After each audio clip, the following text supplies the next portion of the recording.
9ನೇ ತರಗತಿಯ ಸಮಾಜ ವಿಜ್ಞಾನದ ಭೂಗೋಳ ವಿಭಾಗಕ್ಕೆ ಬಂದ್ರೆ 7ನೇ ಅಧ್ಯಾಯ ಕರ್ನಾಟಕದ ಸಾರಿಗೆ ಪಾಠವನ್ನು ಕುರಿತು ನಾವು ಇವತ್ತಿನ ದಿವಸ ಅಭ್ಯಾಸ ಮಾಡ್ತಾ ಇದ್ದೀವಿ. ಸೊ ಈ ಪಾಠದಲ್ಲಿ ನಾವು ಏನು ಕಲಿಕಾಂಶಗಳನ್ನ ನೋಡ್ತೀವಿ, ಈ ಪಾಠದಲ್ಲಿ ನಾವು ಯಾವ ಅಂಶಗಳನ್ನ ಕುರಿತು ಅಭ್ಯಾಸ ಮಾಡ್ತೀವಿ, ಚರ್ಚೆ ಮಾಡ್ತೀವಿ ಅನ್ನೋದನ್ನ ಫಸ್ಟ್ ನೋಡೋದಾದ್ರೆ, ಹೆಸರು ಹೇಳ್ತಾ ಇದೆ ಸಾರಿಗೆ ಅಂತ. ಅದು ಕರ್ನಾಟಕದ ಸಾರಿಗೆ. ಸೊ ಕರ್ನಾಟಕದ ಸಾರಿಗೆಯಲ್ಲಿ ಫಸ್ಟ್ ನಾವು ತಿಳ್ಕೊಳ್ಳೋದು ಸಾರಿಗೆ ಅಂದ್ರೆ ಏನು, ಸಾರಿಗೆಯ ಮಹತ್ವ ಏನು ಅನ್ನೋದನ್ನ ಅಭ್ಯಾಸ ಮಾಡ್ತೀವಿ. ಸಾರಿಗೆಯ ವಿಧಗಳನ್ನ ಅಭ್ಯಾಸ ಮಾಡ್ತೀವಿ. ಸಾರಿಗೆಯಲ್ಲಿ ಯಾವ್ಯಾವ ವಿಧಗಳಿದೆ, ಅದ್ರ ಜೊತೆಗೆ ರಸ್ತೆ ಸಾರಿಗೆಯಲ್ಲಿ ಪ್ರಮುಖವಾಗಿ ರಸ್ತೆ ಸಾರಿಗೆಯ ವಿಧಗಳನ್ನ ಅಭ್ಯಾಸ ಮಾಡ್ತೀವಿ. ಪ್ರಮುಖವಾಗಿ ರಾಷ್ಟ್ರೀಯ ಹೆದ್ದಾರಿಗಳನ್ನ, ರಾಜ್ಯ ಹೆದ್ದಾರಿಗಳನ್ನ, ಪ್ರಮುಖ ಹೆದ್ದಾರಿಗಳ ಬಗ್ಗೆ ಅಭ್ಯಾಸ ಮಾಡ್ತೀವಿ. ರೈಲು ಸಾರಿಗೆ ಕುರಿತು ಅಭ್ಯಾಸ ಮಾಡ್ತೀವಿ. ರೈಲು ಸಾರಿಗೆಯ ಮಹತ್ವ ಏನಿದೆ, ರೈಲು ಸಾರಿಗೆಗೂ ರಸ್ತೆ ಸಾರಿಗೆಗೂ ಏನ್ ವ್ಯತ್ಯಾಸಗಳಿದೆ, ಜೊತೆಗೆ ರೈಲ್ವೆ ಸಾರಿಗೆಯ ಅನುಕೂಲಗಳೇನಿದೆ, ಪ್ರಮುಖ ರೈಲು ಮಾರ್ಗಗಳು ಯಾವುದು ಅನ್ನೋದನ್ನ ಅಭ್ಯಾಸ ಮಾಡ್ತೀವಿ. ಹಾಗೇನೆ ಕರ್ನಾಟಕದಲ್ಲಿ ವಾಯು ಸಾರಿಗೆ ಬೆಳೆದು ಬಂದ ಹಂತಗಳು, ಜೊತೆಗೆ ಜಲ ಸಾರಿಗೆಯನ್ನ ಕುರಿತು ನಾವು ಇವತ್ತಿನ ಪಾಠದಲ್ಲಿ ಅಭ್ಯಾಸ ಮಾಡ್ತೀವಿ. ಸೊ ಇದಿಷ್ಟು ಇವತ್ತಿನ ಪಾಠದಲ್ಲಿ ನಾವು ಕಲೀಲಿಕ್ಕೆ ಹೊರಟಿರ್ತಕ್ಕಂಥ ಕಲಿಕಾಂಶ. ಸೊ ಹಾಗಾದ್ರೆ ಶುರು ಮಾಡ್ಬೇಡ. ಫಸ್ಟ್ ನಮಗೆ ಬರ್ತಕ್ಕಂಥ ಪ್ರಶ್ನೆ, ಕರ್ನಾಟಕದ ಸಾರಿಗೆ ಅಂತ ಬಂದಾಗ ಫಸ್ಟ್ ಪ್ರಶ್ನೆ ಎದುರಾಗೋದು ಸಾರಿಗೆ ಅಂತ ಏನು. ನಮ್ಗೆಲ್ರಿಗೂ ಗೊತ್ತಿದೆ ಏನಪ್ಪಾ ಸಾರಿಗೆ ಅಂತಂದ್ರೆ, ಓಡಾಡ್ತೀವಲ್ಲ ಅದೇ ಸಾರಿಗೆ ಅಲ್ವಾ. ಸಾರಿಗೆ ಬಸ್ಗಳು ಬರ್ತಾ ಇದೆಯಲ್ಲ. ಸಾರಿಗೆ ಅಂತಂದ್ರೆ ಅದು ವ್ಯಕ್ತಿಗಳಿರ್ಬೋದು, ಅಥವಾ ಪ್ರಯಾಣಿಕರಿರ್ಬೋದು, ಅಥವಾ ಸರಕುಗಳಿರ್ಬೋದು. ಸರಕುಗಳನ್ನ ಅಥವಾ ಪ್ರಯಾಣಿಕರನ್ನ ಒಂದು ಸ್ಥಳದಿಂದ ಮತ್ತೊಂದು ಸ್ಥಳಕ್ಕೆ ಸಾಗಿಸ್ತಕ್ಕಂಥ ಮಾಧ್ಯಮವೇ ಸಾರಿಗೆ. ನಾವಿಲ್ಲೊಂದು 50 ಜನ ಇದ್ದೀವಿ. ನಾವು ಇಲ್ಲಿಂದ ಬೆಂಗಳೂರಿಗೆ ಹೋಗ್ಬೇಕು ಅಂತ ಹೇಳಿದ್ರೆ ನಮ್ಮನ್ನ ಬೆಂಗಳೂರಿಗೆ ಕರ್ಕೊಂಡು ಹೋಗ್ಲಿಕ್ಕೆ ಬರ್ತಕ್ಕಂಥ ಮಾಧ್ಯಮ ಇದೆಯಲ್ಲ, ಅದು ಬಸ್ ಆಗಿರ್ಬೋದು, ಅಥವಾ ಲಾರಿ ಆಗಿರ್ಬೋದು, ಅಥವಾ ಕಾರ್ ಆಗಿರ್ಬೋದು, ಏನೇ ಆಗಿರ್ಬೋದು. ವ್ಯಕ್ತಿಗಳಿರ್ಲಿ ಅಥವಾ ವಸ್ತುಗಳಿರ್ಲಿ, ಸರಕುಗಳು ಅಥವಾ ಪ್ರಯಾಣಿಕರನ್ನ ಒಂದು ಪ್ರದೇಶದಿಂದ ಮತ್ತೊಂದು ಪ್ರದೇಶಕ್ಕೆ ಸಾಗಾಟ ಮಾಡ್ತಕ್ಕಂಥದಕ್ಕೆ ನಾವು ಸಾರಿಗೆ ಅಂತ ಕರಿತೀವಿ. ಸಾರಿಗೆ ಬಹಳ ಮುಖ್ಯವಾಗಿರ್ತಕ್ಕಂಥ ಸಾಧನ. ಅದರಲ್ಲೂ ಕೃಷಿ ಪ್ರಧಾನವಾಗಿರ್ತಕ್ಕಂಥ ಕರ್ನಾಟಕದಲ್ಲಿ ನಾವು ಕೃಷಿ ಆಗಿರ್ಲಿ, ಕೈಗಾರಿಕೆ ಆಗಿರ್ಲಿ, ವ್ಯಾಪಾರ ಆಗಿರ್ಲಿ, ಯಾವುದೇ ಒಟ್ಟಾರೆ ಒಂದು ದೇಶದ ಅರ್ಥವ್ಯವಸ್ಥೆ ಇದೆ. ಅರ್ಥವ್ಯವಸ್ಥೆಯಲ್ಲಿ ಸಾರಿಗೆ ಸಂಪರ್ಕಕ್ಕೆ ತುಂಬಾನೇ ಪ್ರಾಧಾನ್ಯತೆ.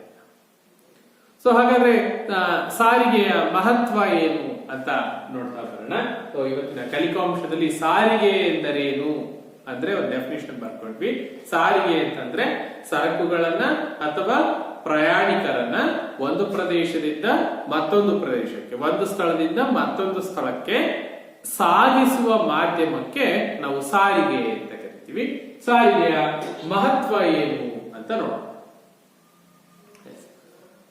ಅದು ಯಾವುದೇ ರಾಜ್ಯ ಇರಲಿ, ಯಾವುದೇ ರಾಷ್ಟ್ರ ಇರಲಿ, ಯಾವುದೇ ಪ್ರದೇಶ ಇರಲಿ, ಆ ಪ್ರದೇಶದಲ್ಲಿ ಸರಕುಗಳನ್ನ ಒಂದು ಪ್ರದೇಶದಿಂದ ಮತ್ತೊಂದು ಪ್ರದೇಶಕ್ಕೆ ಸಾಗಾಟ ಮಾಡಬೇಕು ಅಂದ್ರೆ ಒಂದಲ್ಲ ಒಂದು ರೀತಿಯ ಸಾರಿಗೆಯನ್ನ ನಾವು ಬಳಸ್ತೀವಿ. ಇವತ್ತು ಬೇಕಾದಷ್ಟು ಸಾರಿಗೆಗಳು ಬಂದ್ಬಿಟ್ಟಿದೆ. ಬಹಳ ಶೀಘ್ರವಾಗಿ ನಾವು ತಲುಪಬೇಕಾದಂತ ಪ್ರದೇಶಕ್ಕೆ ತಗೊಂಡೋಗಿ ತಲುಪಿಸ್ತೀವಿ. ಆದ್ರೆ ಹಿಂದಿನ ಕಾಲದ ಸಾರಿಗೆಯನ್ನ ನೋಡಿದ್ರೆ ಎಲ್ಲಿತ್ತಪ್ಪ ಸಾರಿಗೆ? ಒಂದ್ ಪ್ರದೇಶದಿಂದ ಮತ್ತೊಂದು ಪ್ರದೇಶಕ್ಕೆ ಹೋಗ್ಬೇಕು ಅಂದ್ರೆ ಸಾರಿಗೆ ಇರ್ಲಿಲ್ಲ. ಏನ್ ಮಾಡ್ತಿದ್ರು? ನಡ್ಕೊಂಡು ಹೋಗ್ತಿದ್ರು ಅಲ್ವಾ. ನಟರಾಜ ಎಕ್ಸ್ಪ್ರೆಸ್ ಅಂತ ಅಲ್ವಾ. ಏನ್ ಮಾಡ್ತಿದ್ರು? ನಡೆದು ಹೋಗ್ತಾ ಇದ್ರು. ಎಷ್ಟೇ ದೂರದ ಪ್ರದೇಶಗಳಿದ್ರು ಕೂಡ ನಡೆದೇ ಹೋಗ್ಬೇಕಾಗಿತ್ತು. ಆ ಪ್ರದೇಶಗಳನ್ನ ತಲುಪಬೇಕಾಗಿತ್ತು. ತುಂಬಾ ಶ್ರಮದಾಯಕ, ತುಂಬಾ ತ್ರಾಸದಾಯಕ. ನಾವ್ ಹೇಗೋ ಹಾಗೆ ಹೋಗ್ಬರೋದಾದ್ರೆ ಹೋಗ್ಬಿಡ್ಬೋದು. ಅದ್ರ ಜೊತೆಗೆ ಈ ಸರಕುಗಳನ್ನು ಕೊಂಡೊಯ್ಯಬೇಕು ಅಂತ ಆದಾಗ, ಈ ಭಾರವಾದ ವಸ್ತುಗಳನ್ನ ಸಾಗಿಸ್ಬೇಕು ಅಂತ ಆದಾಗ ಇವತ್ತಿನ ಸಾರಿಗೆ ವ್ಯವಸ್ಥೆ ಬಹಳ ಪ್ರಮುಖ ಪಾತ್ರವನ್ನ ವಹಿಸುತ್ತೆ. ಸೊ ಇಲ್ಲಿ ನೋಡಿ ಏನಾಗುತ್ತೆ, ಒಂದು ರಾಷ್ಟ್ರದ ಆರ್ಥಿಕತೆ ಮುಂದುವರಿಬೇಕು ಅಂತಂದ್ರೆ ಆ ರಾಷ್ಟ್ರದಲ್ಲಿ ಇರ್ತಕ್ಕಂಥ ನೈಸರ್ಗಿಕ ಸಂಪನ್ಮೂಲಗಳು ಬಹಳ ಮುಖ್ಯ ಆಗುತ್ತೆ. ನೈಸರ್ಗಿಕ ಸಂಪನ್ಮೂಲ ಎಲ್ಲ ಕಡೆ ಒಂದೇ ರೀತಿ ಆಗಿಲ್ಲ. ನೈಸರ್ಗಿಕ ಸಂಪತ್ತು ಎಲ್ಲ ಕಡೆ ಒಂದೇ ರೀತಿ ಹಂಚಿಕೆ ಆಗಿಲ್ಲ. ಕೆಲವು ಪ್ರದೇಶಗಳಲ್ಲಿ ಹೆಚ್ಚಿನ ನೈಸರ್ಗಿಕ ಸಂಪತ್ತಿದೆ, ಮತ್ತೆ ಕೆಲವು ಪ್ರದೇಶಗಳಲ್ಲಿ ನೈಸರ್ಗಿಕ ಸಂಪತ್ತು ವಿರಳವಾಗಿದೆ. ಎಲ್ಲ ಪ್ರದೇಶದಲ್ಲೂ ಒಂದೇ ರೀತಿಯ ಕೃಷಿ ಮಾಡ್ತಾ ಇಲ್ಲ ಅಲ್ವಾ. ಕೆಲವು ಪ್ರದೇಶಗಳಲ್ಲಿ ಭತ್ತವನ್ನ ಯಥೇಚ್ಛವಾಗಿ ಬೆಳೀತಾರೆ, ಮತ್ತೆ ಕೆಲವು ಪ್ರದೇಶಗಳಲ್ಲಿ ಗೋಧಿಯನ್ನ ಯಥೇಚ್ಛವಾಗಿ ಬೆಳೀತಾರೆ, ಮತ್ತೆ ಕೆಲವು ಪ್ರದೇಶಗಳು ಬರಡು ಭೂಮಿಗಳಾಗಿರ್ತವೆ. ಆದ್ರೆ ಜನವಸತಿ ಎಲ್ಲ ಪ್ರದೇಶಗಳಲ್ಲಿದೆ. ಎಲ್ಲ ಪ್ರದೇಶಕ್ಕೂ ಆಹಾರ ಧಾನ್ಯಗಳು ಸರಬರಾಜು ಸಾಗಾಟ ಆಗ. ಹಾಗಾಗಿ ಸಾರಿಗೆ ಅಂತಕ್ಕಂಥದ್ದು ಬಹಳ ಮುಖ್ಯ. ಈಗ ನೋಡಿ, ಗಣಿಗಾರಿಕೆಗಳಿವೆ ಅಲ್ವಾ. ಗಣಿಯಲ್ಲಿ ಮೈನಿಂಗ್ ಮಾಡ್ತೀವಿ ನಾವು, ಖನಿಜಗಳನ್ನ ಅದಿರುಗಳನ್ನ ಹೊರತೆಗಿತೀವಿ. ಆ ನೈಸರ್ಗಿಕ ಸಂಪನ್ಮೂಲಗಳನ್ನ ಅಲ್ಲಿಂದ ಎಲ್ಲಿಗೆ ಸಾಗಿಸ್ಬೇಕಪ್ಪ, ಕೈಗಾರಿಕೆಗಳಿಗೆ ಸಾಗಿಸ್ಬೇಕು ಅಂದ್ರೆ ಹೊತ್ಕೊಂಡು ಹೋಗ್ಲಿಕ್ಕೆ ಆಗತ್ತಾ? ಇಲ್ಲ. ಸೊ ಸಾರಿಗೆ ಅಂತಕ್ಕಂಥದ್ದು ಬಹಳ ಪ್ರಾಮುಖ್ಯತೆಯನ್ನು ಪಡ್ಕೊಂಡಿದೆ. ಸಾರಿಗೆಯ ಮಹತ್ವ ಅಂತ ಬಂದಾಗ ಒಂದಷ್ಟು ಅಂಶಗಳನ್ನ ನಾವು ಪಾಯಿಂಟ್ ಹಾಕಿ ನೋಟ್ ಮಾಡ್ಕೊಂಡ್ಬಿಡ್ಬೋದು.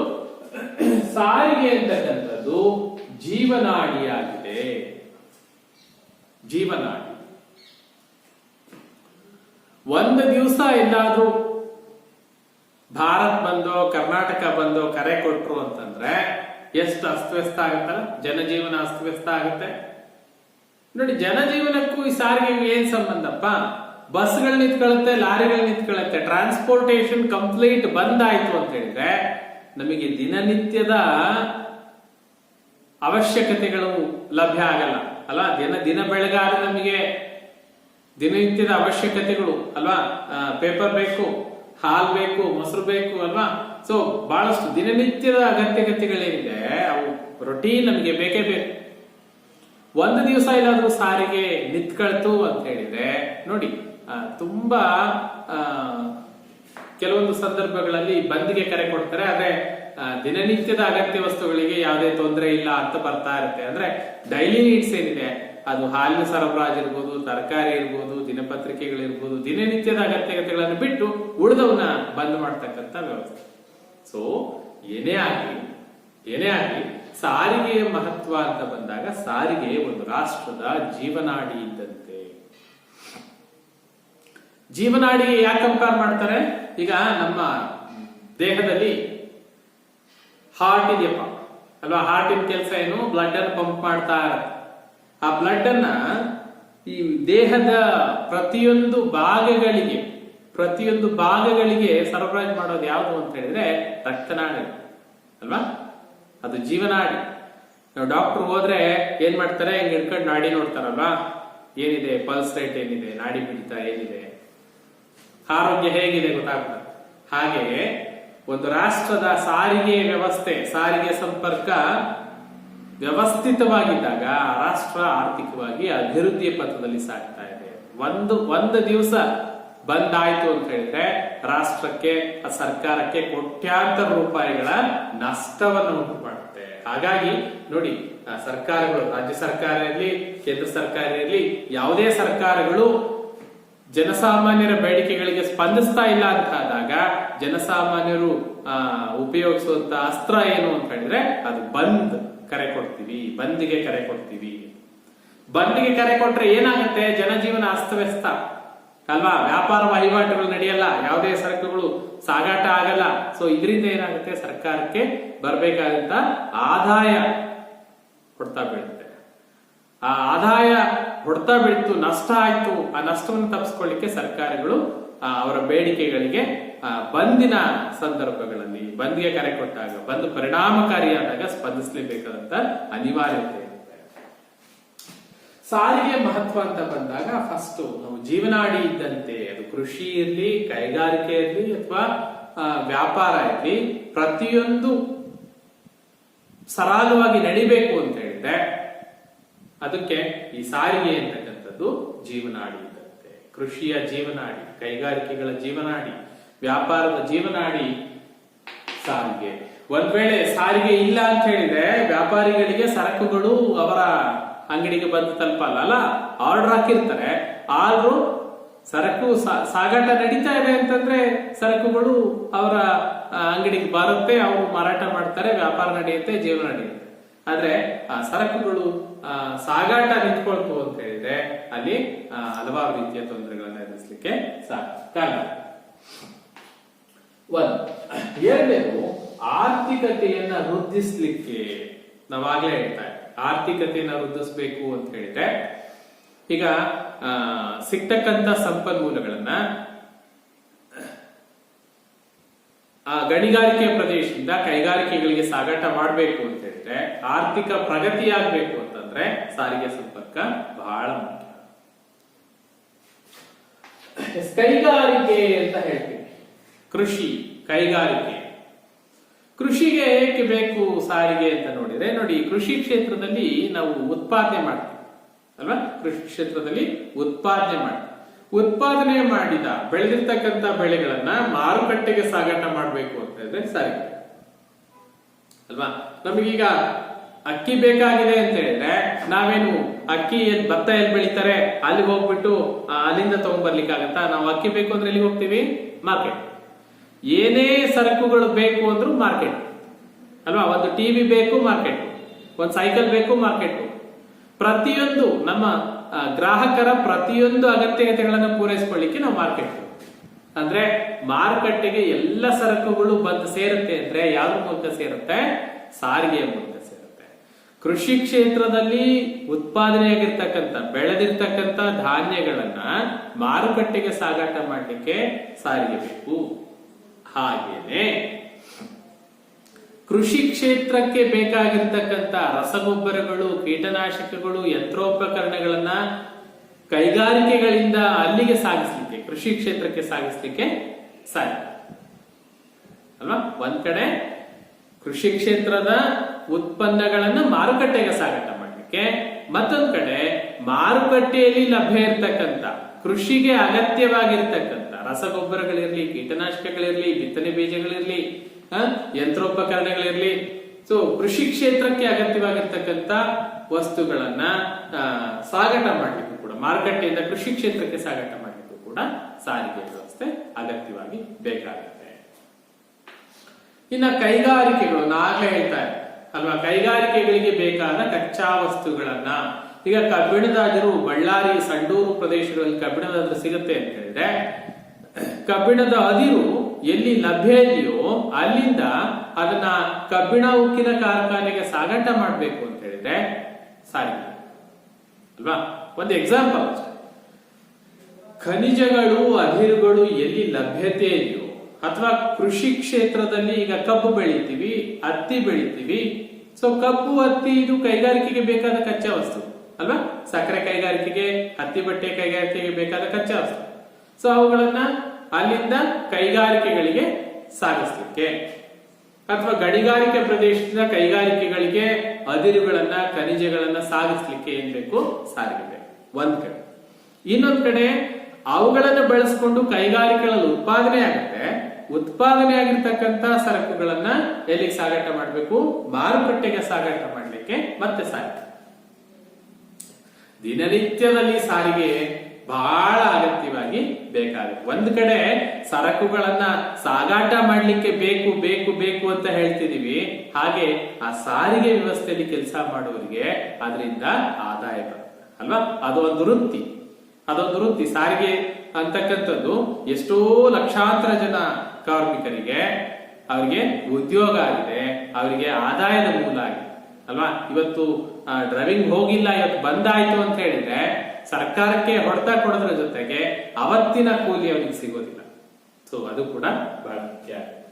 ಜೊತೆಗೆ ಬಹಳ ಮುಖ್ಯವಾಗಿ ಪ್ರಯಾಣಿಕರ ಸರಕು ಸಾಧನಗಳು, ಆಮೇಲೆ ಪ್ರಯಾಣಿಕರ ಸಾಗಾಟಕ್ಕೆ ಅಲ್ವಾ. ಪ್ರಯಾಣಿಕರು ಒಂದ್ ಪ್ರದೇಶದಿಂದ ಮತ್ತೊಂದು ಪ್ರದೇಶಕ್ಕೆ ಪ್ರತಿನಿತ್ಯ ನಾವು ಬಂದ್ ಸಂದರ್ಭದಲ್ಲಿ ಟಿವಿಗಳಲ್ಲಿ ತೋರಿಸ್ತಾನೆ ಇರ್ತಾರಲ್ವಾ, ಪ್ರಯಾಣಿಕರ ಪರದಾಟ. ಎಲ್ಲ ಹೊರಟ್ಬಿಟ್ಟಿರ್ತಾರೆ, ಅರ್ಧ ದಾರಿಯಲ್ಲಿ ಇರ್ತಾರೆ, ಇದಕ್ಕಿದ್ದಂಗೆ ಬಂದಿಗೆ ಕರೆ ಕೊಡ್ತಾರೆ, ಬಸ್ಗಳೆಲ್ಲ ಅಲ್ಲಲ್ಲೇ ನಿಂತ್ಕೊಳ್ತು ಅಂತ ಹೇಳಿದ್ರೆ ಜನಜೀವನ ಅಸ್ತವ್ಯಸ್ತ ಆಗುತ್ತೆ. ಪ್ರಯಾಣಿಕರು ಒಂದ್ ಕಡೆಯಿಂದ ಮತ್ತೊಂದ್ ಕಡೆಗೆ ಪ್ರಯಾಣಿಸೋದು ಬಹಳ ಕಷ್ಟ ಆಗುತ್ತೆ. ಸೊ ಹಾಗಾಗಿ ಜಸ್ಟ್ ಒಂದಷ್ಟು ಅಂಶಗಳನ್ನ ಪಟ್ಟಿ ಮಾಡ್ತಾ ಹೋದ್ರೆ ಸಾರಿಗೆಯ ಅಗತ್ಯತೆಗಳು, ಸಾರಿಗೆ ಮಹತ್ವ ಅಂತ ಹೇಳಿದ್ರೆ ಬಹಳಷ್ಟು ಅಂಶಗಳಿದೆ ಬರೀಲಿಕ್ಕೆ. ಆದ್ರೆ ಪ್ರಮುಖವಾಗಿ ಒಂದು 5-6 ಪಾಯಿಂಟ್ಗಳನ್ನ ಸಾರಿಗೆ ಮಹತ್ವ ಏನು ಅಂತ ಬರೆಯೋದಾದ್ರೆ ಈ ಪಾಯಿಂಟ್ಗಳನ್ನ ಇಟ್ಕೊಂಡು ನಿಮ್ಮದೇ ಆಗಿರ್ತಕ್ಕಂಥ ವಾಕ್ಯಗಳಲ್ಲಿ ಸಾರಿಗೆಯ ಮಹತ್ವವನ್ನ ಪಟ್ಟಿ ಮಾಡ್ಬೋದು. ರೈಟ್, ಇಷ್ಟು ನಾವು ಇಲ್ಲಿವರೆಗೂ ಏನು ಅಭ್ಯಾಸ ಮಾಡಿದ್ವಿ ಅಂತ ಹೇಳಿದ್ರೆ 2 ಅಂಶಗಳನ್ನ ಪ್ರಮುಖವಾಗಿ ತಿಳ್ಕೊಂಡಿದ್ವಿ. ಮೊದಲನೇದು ಸಾರಿಗೆ ಎಂದರೇನು, ನಿಮಗೆ ಕೇಳ್ಬೋದು, ಪರೀಕ್ಷೆಯಲ್ಲಿ ಕೇಳ್ಬೋದು. ಸಾರಿಗೆ ಎಂದರೇನು? ಸಾರಿಗೆಯು ಒಂದು ರಾಷ್ಟ್ರದ ಜೀವನಾಡಿ ಇದ್ದಂತೆ, ಸಮರ್ಥಿಸಿ ಪ್ರಶ್ನೆ ಕೇಳಿ. ಸೊ ಏನ್ ಮಾಡ್ಬೇಕು? ಸಾರಿಗೆ ಎಂದರೇನು ಅನ್ನೋದಕ್ಕೆ ಡೆಫಿನೇಷನ್ ಬರೀಬೇಕು. ಜೀವನಾಡಿ ಇದ್ದಂತೆ ಸಮರ್ಥಿಸಿ ಅಂತ ಬಂದಾಗ ಸಾರಿಗೆಯ ಮಹತ್ವವನ್ನ ಬರೆದ್ಬಿಟ್ಟು ಕೆಳಗೆ ಕನ್ಕ್ಲೂಸ್ ಮಾಡಬೇಕು. ಈ ಎಲ್ಲ ಕಾರಣಗಳಿಂದಾಗಿ ಸಾರಿಗೆಯು ಆ ರಾಷ್ಟ್ರದ ಜೀವನಾಡಿ ಇದ್ದಂತೆ ಕೆಳಗೆ ಸಮರ್ಥನೆ ಕೊಡ್ಬೇಕಾಗುತ್ತೆ. ನೆಕ್ಸ್ಟ್, ಸಾರಿಗೆಯ ವಿಧಗಳು. ಸಾರಿಗೆಯ ವಿಧ ನೋಡಿ, ಸಾರಿಗೆ ಅಂತ ಬಂದಾಗ ಪ್ರಮುಖವಾಗಿ 4 ವಿಧಗಳಾಗಿ ವಿಂಗಡಿಸ್ತೀವಿ ಸಾರಿಗೆಯನ್ನ. ಮೊದಲನೇದು ರಸ್ತೆ ಸಾರಿಗೆ. ರಸ್ತೆ ಸಾರಿಗೆ ಅಂತ ಹೇಳಿದ್ರೆ ಈ ರಸ್ತೆ ಸಾರಿಗೆ ಮತ್ತು ರೈಲು ಸಾರಿಗೆ, ಈ 2 ಸಾರಿಗೆಯನ್ನ ಸೇರಿಸ್ಬಿಟ್ಟು ಬೇಕಿದ್ರೆ ಭೂ ಸಾರಿಗೆ ಅಂತ ನಾವು ಹೇಳ್ತೀವಿ. ಭೂ ಸಾರಿಗೆನ 2 ಭಾಗ ಮಾಡ್ಕೊಂಡು ಅಲ್ವಾ. ಸಾರಿಗೆ ವಿಧಗಳು ಅಂತ ಬಂದಾಗ ರಸ್ತೆ ಸಾರಿಗೆ ಮೊದಲನೇದು, ರೈಲು ಸಾರಿಗೆ 2ನೇ ಸಾರಿಗೆ. ಈ ರಸ್ತೆ ಸಾರಿಗೆ, ರೈಲು ಸಾರಿಗೆ ಎರಡನ್ನೂ ಸೇರಿಸ್ಬಿಟ್ಟು ಬೇಕಿದ್ರೆ ಭೂ ಸಾರಿಗೆ ಅಂತ ಕರೀಬಹುದು. ಇನ್ನು 3ನೇದು ವಾಯು ಸಾರಿಗೆ, 4ನೇದು ಜಲ ಸಾರಿಗೆ. ಹಾಗಾದ್ರೆ ಈಗ ನಾವು ಬರೀಬೇಕಾದ್ರೆ ಹೇಗೆ ಬರೀಬೇಕು? ಸಾರಿಗೆ ಎಂದರೇನು, ಸಾರಿಗೆ ವಿಧಗಳನ್ನ ತಿಳಿಸಿ ಅಂತ ಕೇಳಿದ್ರೆ ನಾವೇನು ಬರಿಬೇಕಾಗುತ್ತೆ ನೋಡಿ. ಸಾರಿಗೆ ಎಂದರೇನು, ಸಾರಿಗೆ ವಿಧ ಬರೀರಿ ಅಂತ ಹೇಳಿದ್ರೆ ಸಾರಿಗೆ ಡೆಫಿನೇಷನ್ ಹಾಕಿ ಸಾರಿಗೆ ವಿಧಗಳು ಅಂತ ಬಂದಾಗ ಈ 4 ವಿಧಗಳನ್ನೇ ಬರೀರಿ. ಭೂ ಸಾರಿಗೆ ಅಂತ ಬರೀಲಿಕ್ಕೆ ಹೋಗ್ಬೇಕು. ಯಾಕೆಂದ್ರೆ ನಿಮ್ಮ ಟೆಕ್ಸ್ಟ್ ಬುಕ್ ಅಲ್ಲಿ ಅವನ್ನ ಇನ್ ಡೀಟೇಲ್ ಆಗಿ ಕೊಟ್ಟಿರೋದ್ರಿಂದ ನಾವು ಸಾರಿಗೆ ವಿಧಗಳು ಅಂತ ಬಂದಾಗ ಭೂ ಸಾರಿಗೆ ಒಂದೇ ಸಾರಿಗೆ ಇಲ್ಲ ಇಲ್ಲಿ, ಮತ್ತೆ ಭೂ ಸಾರಿಗೆ 2 ಭಾಗ ಮಾಡ್ಕೊಳ್ತಾ ಇದೀವಿ. ಒಂದು ರಸ್ತೆ ಸಾರಿಗೆ, ಮತ್ತೊಂದು ರೈಲು ಸಾರಿಗೆ. ರಸ್ತೆ ಸಾರಿಗೆಯಲ್ಲಿ ವಾಹನಗಳು ರಸ್ತೆ ಮೇಲೆ ಸಂಚಾರ ಮಾಡಿದ್ರೆ, ರೈಲು ಸಾರಿಗೆಯಲ್ಲಿ ವಾಹನಗಳು ರೈಲ್ವೆ ಹಳಿಯ ಮೇಲೆ ಸಂಚಾರ ಮಾಡುತ್ತೆ. ವಾಯು ಸಾರಿಗೆಯಲ್ಲಿ ವಾಯು ಮಂಡಲವನ್ನ ಬಳಸ್ಕೊಂಡ್ಬಿಟ್ಟು ಹಾರಾಟವನ್ನು ಮಾಡುತ್ತೆ. ಜಲ ಸಾರಿಗೆಯಲ್ಲಿ ಸಮುದ್ರಗಳನ್ನ ಬಳಸಿಕೊಂಡು, ಸಮುದ್ರ ಮತ್ತು ಒಳನಾಡಿನ ಜಲ ಸಾರಿಗೆ, ಕೇವಲ ಸಮುದ್ರದಲ್ಲಿ ಹೋಗೋದಷ್ಟೇ ಜಲ ಸಾರಿಗೆ ಅಂತಲ್ಲ, ಒಳನಾಡಿನ ಜಲ ಸಾರಿಗೆ ಕೂಡ ಬರುತ್ತೆ. ಒಟ್ಟಾರೆ ನೀರಿನ ಮೇಲೆ ಹೋಗ್ತಕ್ಕಂಥ ಸಾರಿಗೆ, ಸಾಗಾಟ. ಸೊ ಸಾರಿಗೆ ವಿಧಗಳು ಅಂತ ಬಂದಾಗ ಸಾರಿಗೆಯಲ್ಲಿ 4 ವಿಧಗಳಿದೆ. ಯಾವ್ಯಾವಪ್ಪ ಸಾರಿಗೆ 4 ವಿಧಗಳು? ಮೊದಲನೇದು ರಸ್ತೆ ಸಾರಿಗೆ, 2ನೇದು ರೈಲ್ವೆ ಸಾರಿಗೆ, 3ನೇದು ವಾಯು ಸಾರಿಗೆ, 4ನೇದು ಜಲ ಸಾರಿಗೆ. ಸಾರಿಗೆಯಲ್ಲಿ 4. ಸೊ ಇದರಲ್ಲಿ ಒಂದೊಂದಾಗಿ ತಿಳಿತಾ ಹೋಗೋಣ. ಮೊದಲನೇದಾಗಿ ರಸ್ತೆ ಸಾರಿಗೆ ಅಂದ್ರೆ ಏನು, ರಸ್ತೆ ಸಾರಿಗೆಯ ಮಹತ್ವ ಏನು, ರಸ್ತೆ ಸಾರಿಗೆ ಹೇಗೆ ಬೆಳೆದು ಬಂದಿದೆ, ಹಾಗೇನೆ ರಸ್ತೆ ಸಾರಿಗೆಯಲ್ಲಿ ಮತ್ತೆ ಯಾವ ವಿಧಗಳು ಬರುತ್ತೆ ಅನ್ನೋದನ್ನ ಮೊದಲನೇದಾಗಿ ನೋಡೋಣ. ನೆಕ್ಸ್ಟ್ ಬಂದ್ಬಿಟ್ಟು ರಸ್ತೆ ಸಾರಿಗೆ. ಸಾರಿಗೆಯ ವಿಧಗಳಲ್ಲಿ ಮೊದಲನೇದಾಗಿ ಬರ್ತಕ್ಕಂಥದ್ದು ರಸ್ತೆ ಸಾರಿಗೆ. ಸೊ ರಸ್ತೆ ಸಾರಿಗೆ ಅಂತ ಹೇಳಿದ್ರೆ ಭೂಮಿಯನ್ನ ಬಳಸ್ಕೊಂಡ್ಬಿಟ್ಟು ಭೂಮಾರ್ಗದಲ್ಲಿ ನಿರ್ಮಾಣವಾಗಿರ್ತಕ್ಕಂಥ ರಸ್ತೆಗಳು ರಸ್ತೆ ಸಾರಿಗೆ. ಈ ರಸ್ತೆ ಸಾರಿಗೆಯ ಪ್ರಾಮುಖ್ಯತೆ ಏನು ಅನ್ನೋದನ್ನ ಫಸ್ಟ್ ಅಭ್ಯಾಸ ಮಾಡೋಣ. ನಿಮಗೆ ಕೇಳ್ತಾರೆ, 2 ಅಂಕದ ಪ್ರಶ್ನೆಗಳಿಗೆ ಕೇಳ್ಬೋದು. ರಸ್ತೆ ಸಾರಿಗೆಯ ಪ್ರಾಮುಖ್ಯತೆಯನ್ನು ಕುರಿತು ಬರೆಯಿರಿ. ಹಾಗಿದ್ದಾಗ ರಸ್ತೆ ಸಾರಿಗೆಯ ಪ್ರಾಮುಖ್ಯತೆ ಅಂತ ಬಂದ್ರೆ ನೋಡಿ, ಹೇಳಿ ಕೇಳಿ ಮೊದಲೇ ಕರ್ನಾಟಕ ಹಳ್ಳಿಗಳ ರಾಜ್ಯ ಅಲ್ವಾ.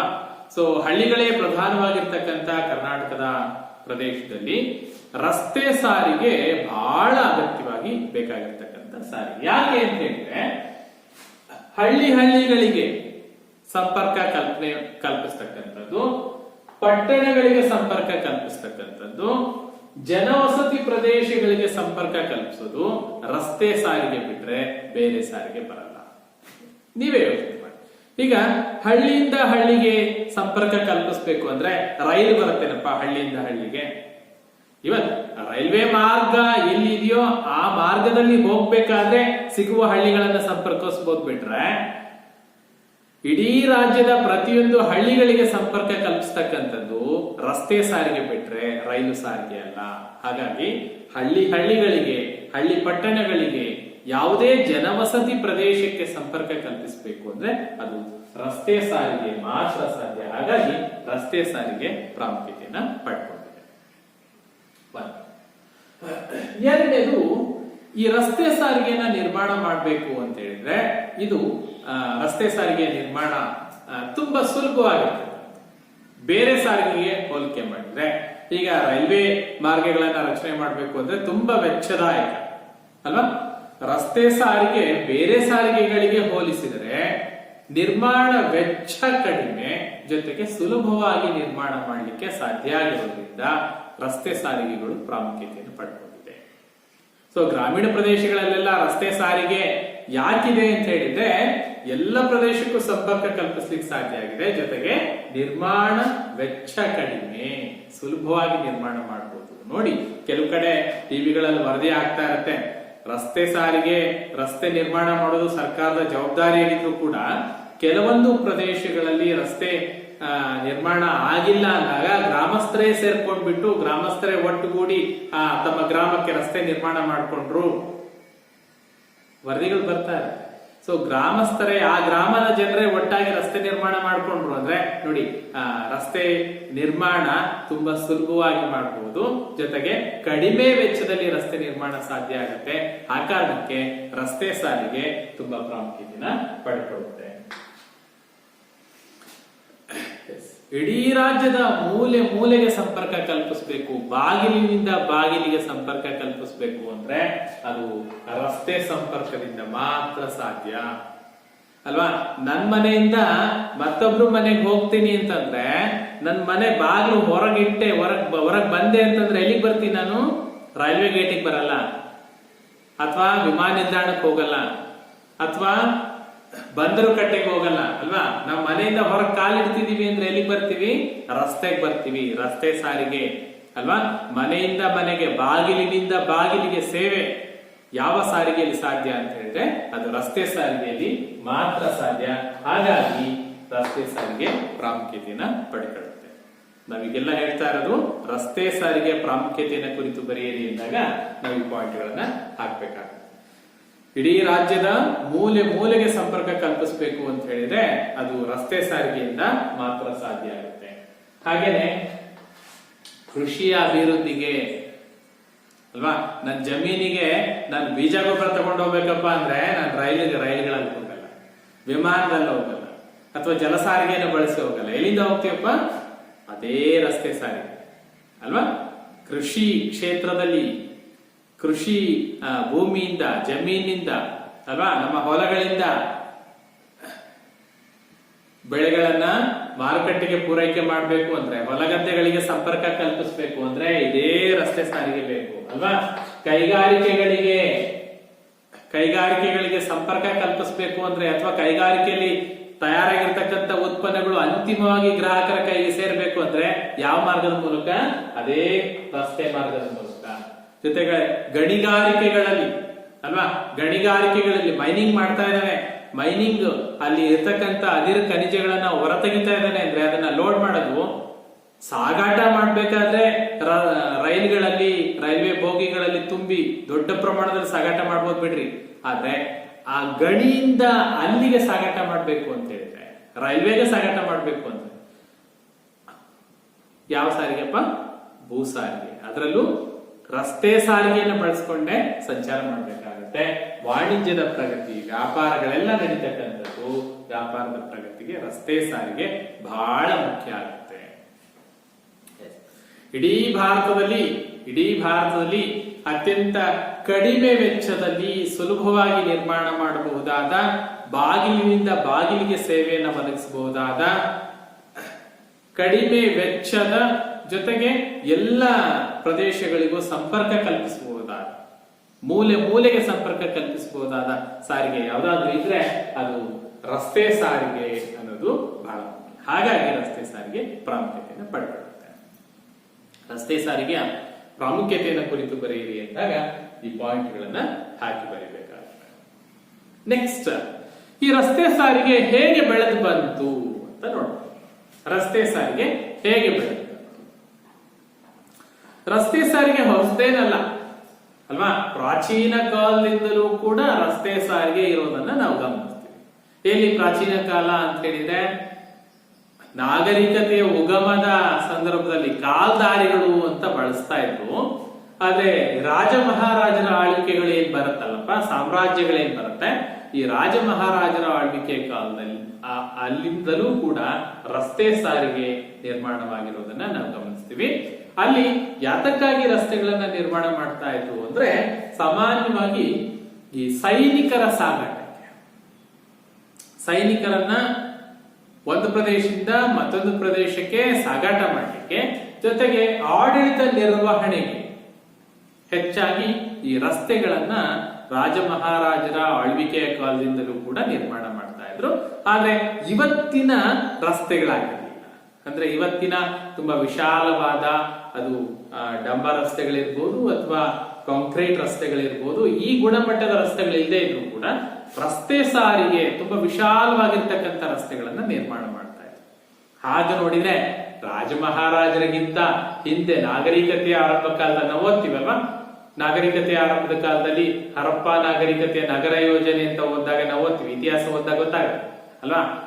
ಸುಮಾರು 30 ಅಡಿಗಳಷ್ಟು ವಿಶಾಲವಾಗಿರ್ತಕ್ಕಂಥ ರಸ್ತೆಗಳು, ಅಗಲವಾದ ರಸ್ತೆಗಳು ಅವತ್ತಿನ ಕಾಲದಲ್ಲಿ ನಿರ್ಮಾಣ ಆಗಿದ್ವು ಅಲ್ವಾ. ರಸ್ತೆಯ ಎರಡೂ ಪಕ್ಕದಲ್ಲಿ ಒಳಚರಂಡಿ ವ್ಯವಸ್ಥೆ ಇತ್ತು. ಹರಪ್ಪ ನಾಗರಿಕತೆ ಹೋದಾಗ ರಸ್ತೆ ಸಾರಿಗೆ ಅವತ್ತಿನ ಕಾಲದಲ್ಲಿ ಎಷ್ಟು ಅಚ್ಚುಕಟ್ಟಾಗಿತ್ತು ಅನ್ನೋದು ನಮ್ಗೆ ಗೊತ್ತಾಗುತ್ತೆ. ಈ ರಸ್ತೆಗಳನ್ನ ಪ್ರಮುಖವಾಗಿ ರಸ್ತೆ ಸಾರಿಗೆ ವಿಚಾರಕ್ಕೆ ಬಂದ್ರೆ ಈ ದೊರೆಗಳ ಆಳ್ವಿಕೆಯ ಕಾಲದಲ್ಲಿ, ಅದರಲ್ಲೂ ಕೂಡ ಈ ಅಶೋಕ ಬರ್ತಾನೆ ಅಲ್ವಾ. ಅಶೋಕ ಏನ್ ಮಾಡ್ತಾನೆ, ವಿಶಾಲವಾದ ರಸ್ತೆಗಳನ್ನ ನಿರ್ಮಾಣ ಮಾಡಿ ಎರಡೂ ಕಡೆಗಳಲ್ಲಿ ಸಾಲು ಮರಗಳನ್ನ ನಡೆಸಿ ಅರವಟ್ಟಿಗೆಗಳನ್ನ ನಿರ್ಮಾಣ ಮಾಡಿದ್ದ ಅಲ್ವಾ. ಅಲ್ಲಲ್ಲಿ ಛತ್ರಗಳನ್ನ, ತಂಗುದಾಣಗಳನ್ನ ನಿರ್ಮಾಣ ಮಾಡಿದ್ದ. ಪ್ರಯಾಣಿಕರಿಗೆ ಆಯಾಸವಾದಾಗ ಅವರು ರೆಸ್ಟ್ ಮಾಡ್ಲಿಕ್ಕೆ.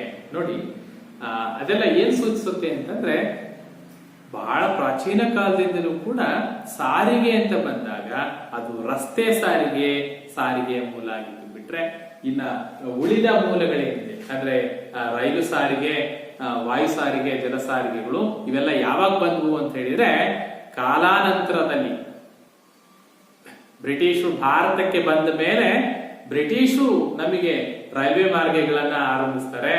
ಅದು ನಾವು ರೈಲ್ವೆ ಸಾರಿಗೆನ ಓದ್ಬೇಕಾದ್ರೆ ಓದ್ತಾವ.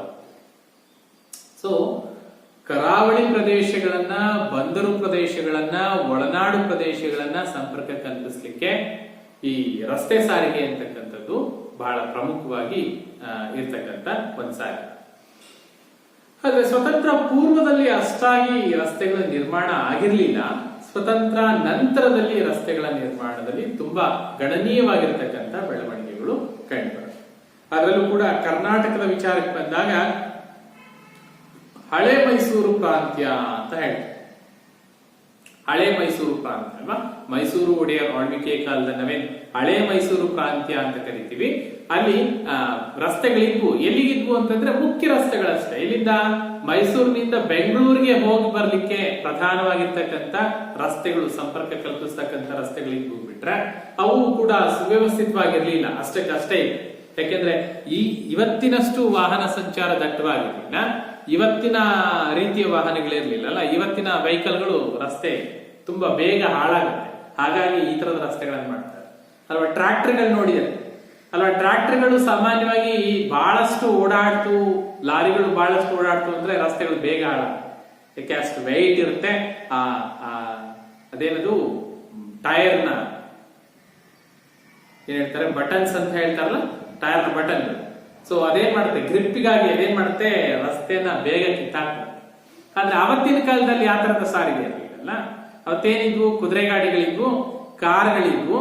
ಸೊ ಅವು ಹೆಚ್ಚಾಗಿ ಏನಾಗುತ್ತೆ, ರಸ್ತೆ ಹಾಳಾಗುತ್ತೆ. ಅವತ್ತಿನ ಕಾಲಕ್ಕೆ ತಕ್ಕನಾದಂತಹ ಸಾರಿಗೆ ಅವತ್ತಿನ ಸಂದರ್ಭದಲ್ಲಿ ಇತ್ತು. ಆದ್ರೆ ಸ್ವತಂತ್ರ ನಂತರದಲ್ಲಿ ಉತ್ತಮವಾಗಿರ್ತಕ್ಕಂಥ ಸಾರಿಗೆ ವ್ಯವಸ್ಥೆ ನಿರ್ಮಾಣ ಆಗುತ್ತೆ. ನೋಡಿ, ವಿಶಾಲ ಮೈಸೂರು ಪ್ರದೇಶ ಏನಂತೆ, ವಿಶಾಲ ಮೈಸೂರು ಪ್ರದೇಶ ಅಸ್ತಿತ್ವಕ್ಕೆ ಬಂದ ನಂತರ, ಸ್ವತಂತ್ರ ನಂತರದಲ್ಲಿ 1961ರ ಅಷ್ಟೊತ್ತಿಗೆ ವಿಶಾಲ ಮೈಸೂರು ಸಾಮ್ರಾಜ್ಯದಲ್ಲಿ 43,182 ಕಿಲೋಮೀಟರ್ ಉದ್ದದ ರಸ್ತೆಗಳ ನಿರ್ಮಾಣ ಆಗಿತ್ತು. ಆದ್ರೆ ಪ್ರಸ್ತುತ ಎಷ್ಟಿದೆ ಅಂತ ನೋಡಿ. ಪ್ರಸ್ತುತ ಕರ್ನಾಟಕದಲ್ಲಿರ್ತಕ್ಕಂಥ ರಸ್ತೆ ಸಾರಿಗೆ ಉದ್ದ 2,53,601 ಕಿಲೋಮೀಟರ್ ಇದೆ. 2,53,601 ಕಿಲೋಮೀಟರ್ಗಳ ರಸ್ತೆ ಸಾರಿಗೆ ಪ್ರಸ್ತುತ ಕರ್ನಾಟಕದಲ್ಲಿರ್ತಕ್ಕಂಥ ರಸ್ತೆ ಸಾರಿಗೆ ಉದ್ದ. ಆದ್ರೆ ಈ ರಸ್ತೆಯಲ್ಲಿ ಎರಡು ಭಾಗ ಮಾಡ್ತೀವಿ. ಮತ್ತೆ ರಸ್ತೆಯಲ್ಲಿ ಪಕ್ಕಾ ರಸ್ತೆಗಳು, ಕಚ್ಚಾ ರಸ್ತೆಗಳು. ಇದರಲ್ಲಿ 35.70% ಇಷ್ಟು ಪ್ರಮಾಣದ ರಸ್ತೆ ಯಾವುದು? ಪಕ್ಕಾ ರಸ್ತೆ. ಪಕ್ಕಾ ರಸ್ತೆಗಳು ಅಂದ್ರೆ ಹೆದ್ದಾರಿಗಳು, ಡಾಂಬಾ ರಸ್ತೆಗಳು, ರೈಟ್?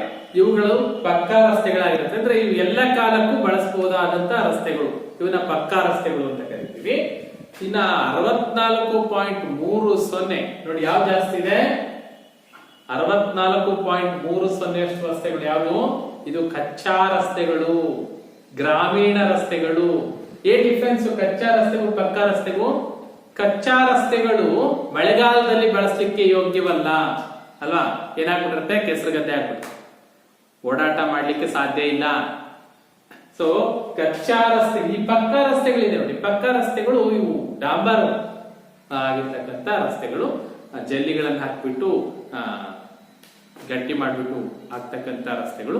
ಸಾಮಾನ್ಯವಾಗಿ ಪಕ್ಕಾ ರಸ್ತೆಗಳಿಗೆ ನಾವು ನಗರ ಪ್ರದೇಶದಲ್ಲಿ ಕಂಡು ಬರ್ತಕ್ಕಂಥ ರಸ್ತೆಗಳನ್ನ, ಹೆದ್ದಾರಿಗಳನ್ನ, ರಾಜ್ಯ ರಸ್ತೆಗಳನ್ನ ಹೇಳ್ತೀವಿ. ಕಚ್ಚಾ ರಸ್ತೆಗಳು ಅಂದ್ರೆ ಗ್ರಾಮೀಣ ಪ್ರದೇಶಗಳಲ್ಲಿ ಹೊಲಗದ್ದೆಗಳಿಗೆ ಸಂಪರ್ಕ ಕಲ್ಪಿಸುತ್ತೆ ನೋಡಿ. ಸೊ ಆ ರಸ್ತೆಗಳನ್ನ ನಾವೇನಂತ ಕರಿತೀವಿ? ಕಚ್ಚಾ ರಸ್ತೆಗಳು ಅಂತ ಕರಿತೀವಿ. ಸೊ ಇಲ್ಲಿ ಪಕ್ಕಾ ರಸ್ತೆಗಿಂತ ಕಚ್ಚಾ ರಸ್ತೆಯ ಪ್ರಮಾಣವೇ ಕರ್ನಾಟಕದಲ್ಲಿ ಹೆಚ್ಚಾಗಿರೋದನ್ನ ಗಮನಿಸಿ. ಇನ್ನ ರಸ್ತೆಯ ವಿಧಗಳಿಗೆ ಬಂದ್ಬಿಡೋಣ. ರಸ್ತೆಯ ವಿಧಗಳು ಎಷ್ಟಿದೆ? ರಸ್ತೆಯ ವಿಧಗಳು ನೋಡಿ, ರಸ್ತೆಯಲ್ಲಿ 4 ವಿಧಗಳನ್ನ ಮಾಡಿದರೆ ಬಹಳ ಮುಖ್ಯ, ನೆನ್ಪಿಡಿ. ರಸ್ತೆ ವಿಧಗಳು 4 ಇದೆ. ಒಂದು ರಾಷ್ಟ್ರೀಯ ಹೆದ್ದಾರಿ, ಎರಡನೇದು ರಾಜ್ಯ ಹೆದ್ದಾರಿ, ಮೂರನೇದು ಜಿಲ್ಲಾ ರಸ್ತೆಗಳು, ನಾಲ್ಕನೇದು ಗ್ರಾಮೀಣ ರಸ್ತೆಗಳು. ಎಸ್, ರಸ್ತೆ ಸಾರಿಗೆ ವಿಧಗಳನ್ನು ತಿಳಿಸಿ ಎಂದಾಗ ಈ 4 ವಿಧಗಳನ್ನ ನಾವು ತಿಳ್ಕೊಳ್ಬೇಕು. ಸೊ ಒಂದೊಂದಾಗಿ ಈ ರಸ್ತೆಯ ವಿಧಗಳನ್ನ ಒಂದೊಂದಾಗಿ ನಾವು ತಿಳಿತಾವೆ. ಪ್ರಮುಖವಾಗಿ ರಸ್ತೆ ಸಾರಿಗೆ ವಿಧಗಳಿಗೆ ಬಂದ್ರೆ 4 ವಿಧಗಳನ್ನು ಮಾಡ್ತಾ ಇದ್ದೀವಿ. ಒಂದು ರಾಷ್ಟ್ರೀಯ ಹೆದ್ದಾರಿ, ಎರಡನೇದು ರಾಜ್ಯ ಹೆದ್ದಾರಿ, 3 ಜಿಲ್ಲಾ ರಸ್ತೆಗಳು ಮತ್ತು ಗ್ರಾಮೀಣ ರಸ್ತೆಗಳು 4. ಸೊ ಒಂದೊಂದಾಗಿ ನೋಡ್ತಾ ಹೋಗೋಣ. ನೋಡಿ, ರಾಷ್ಟ್ರೀಯ ಹೆದ್ದಾರಿ ನಮ್ಗೆಲ್ಲ ಗೊತ್ತಿದೆ. ರಾಷ್ಟ್ರೀಯ ಹೆದ್ದಾರಿ ಅಂದ ತಕ್ಷಣ ನಾವು NH ಅಂತ ಹೇಳ್ತೀವಲ್ವಾ, ನ್ಯಾಷನಲ್ ಹೈವೇ. ಯಾರು ನಿರ್ಮಾಣ ಮಾಡ್ತಾರೆ ನ್ಯಾಷನಲ್ ಹೈವೇನ ಅಂತ ಹೇಳಿದ್ರೆ ನೋಡಿ, ಇದಿದೆ NHAI ಅಂತ ಇರುತ್ತೆ. ನೀವು ರಾಷ್ಟ್ರೀಯ ಹೆದ್ದಾರಿಗಳಲ್ಲಿ ಪ್ರಯಾಣ ಮಾಡಿದ್ರೆ ಅಲ್ಲಲ್ಲಿ ಟೋಲ್ ಗೇಟ್ಗಳು ಬರ್ತಾ ಇರುತ್ತೆ ನೋಡಿ ಅಲ್ವಾ. ಸೊ ಅಲ್ಲಿ ಮೇಲ್ಗಡೆ ದೊಡ್ಡದಾಗಿ ಹಾಕಿರ್ತಾರೆ, ನೋಡಿರ್ತಾರೆ ನೀವು, national highway authority of India. National highway authority of India, ರಾಷ್ಟ್ರೀಯ ಹೆದ್ದಾರಿ ಪ್ರಾಧಿಕಾರ, ಭಾರತದ ರಾಷ್ಟ್ರೀಯ ಹೆದ್ದಾರಿ ಪ್ರಾಧಿಕಾರ ಅಂತ ಇರುತ್ತೆ.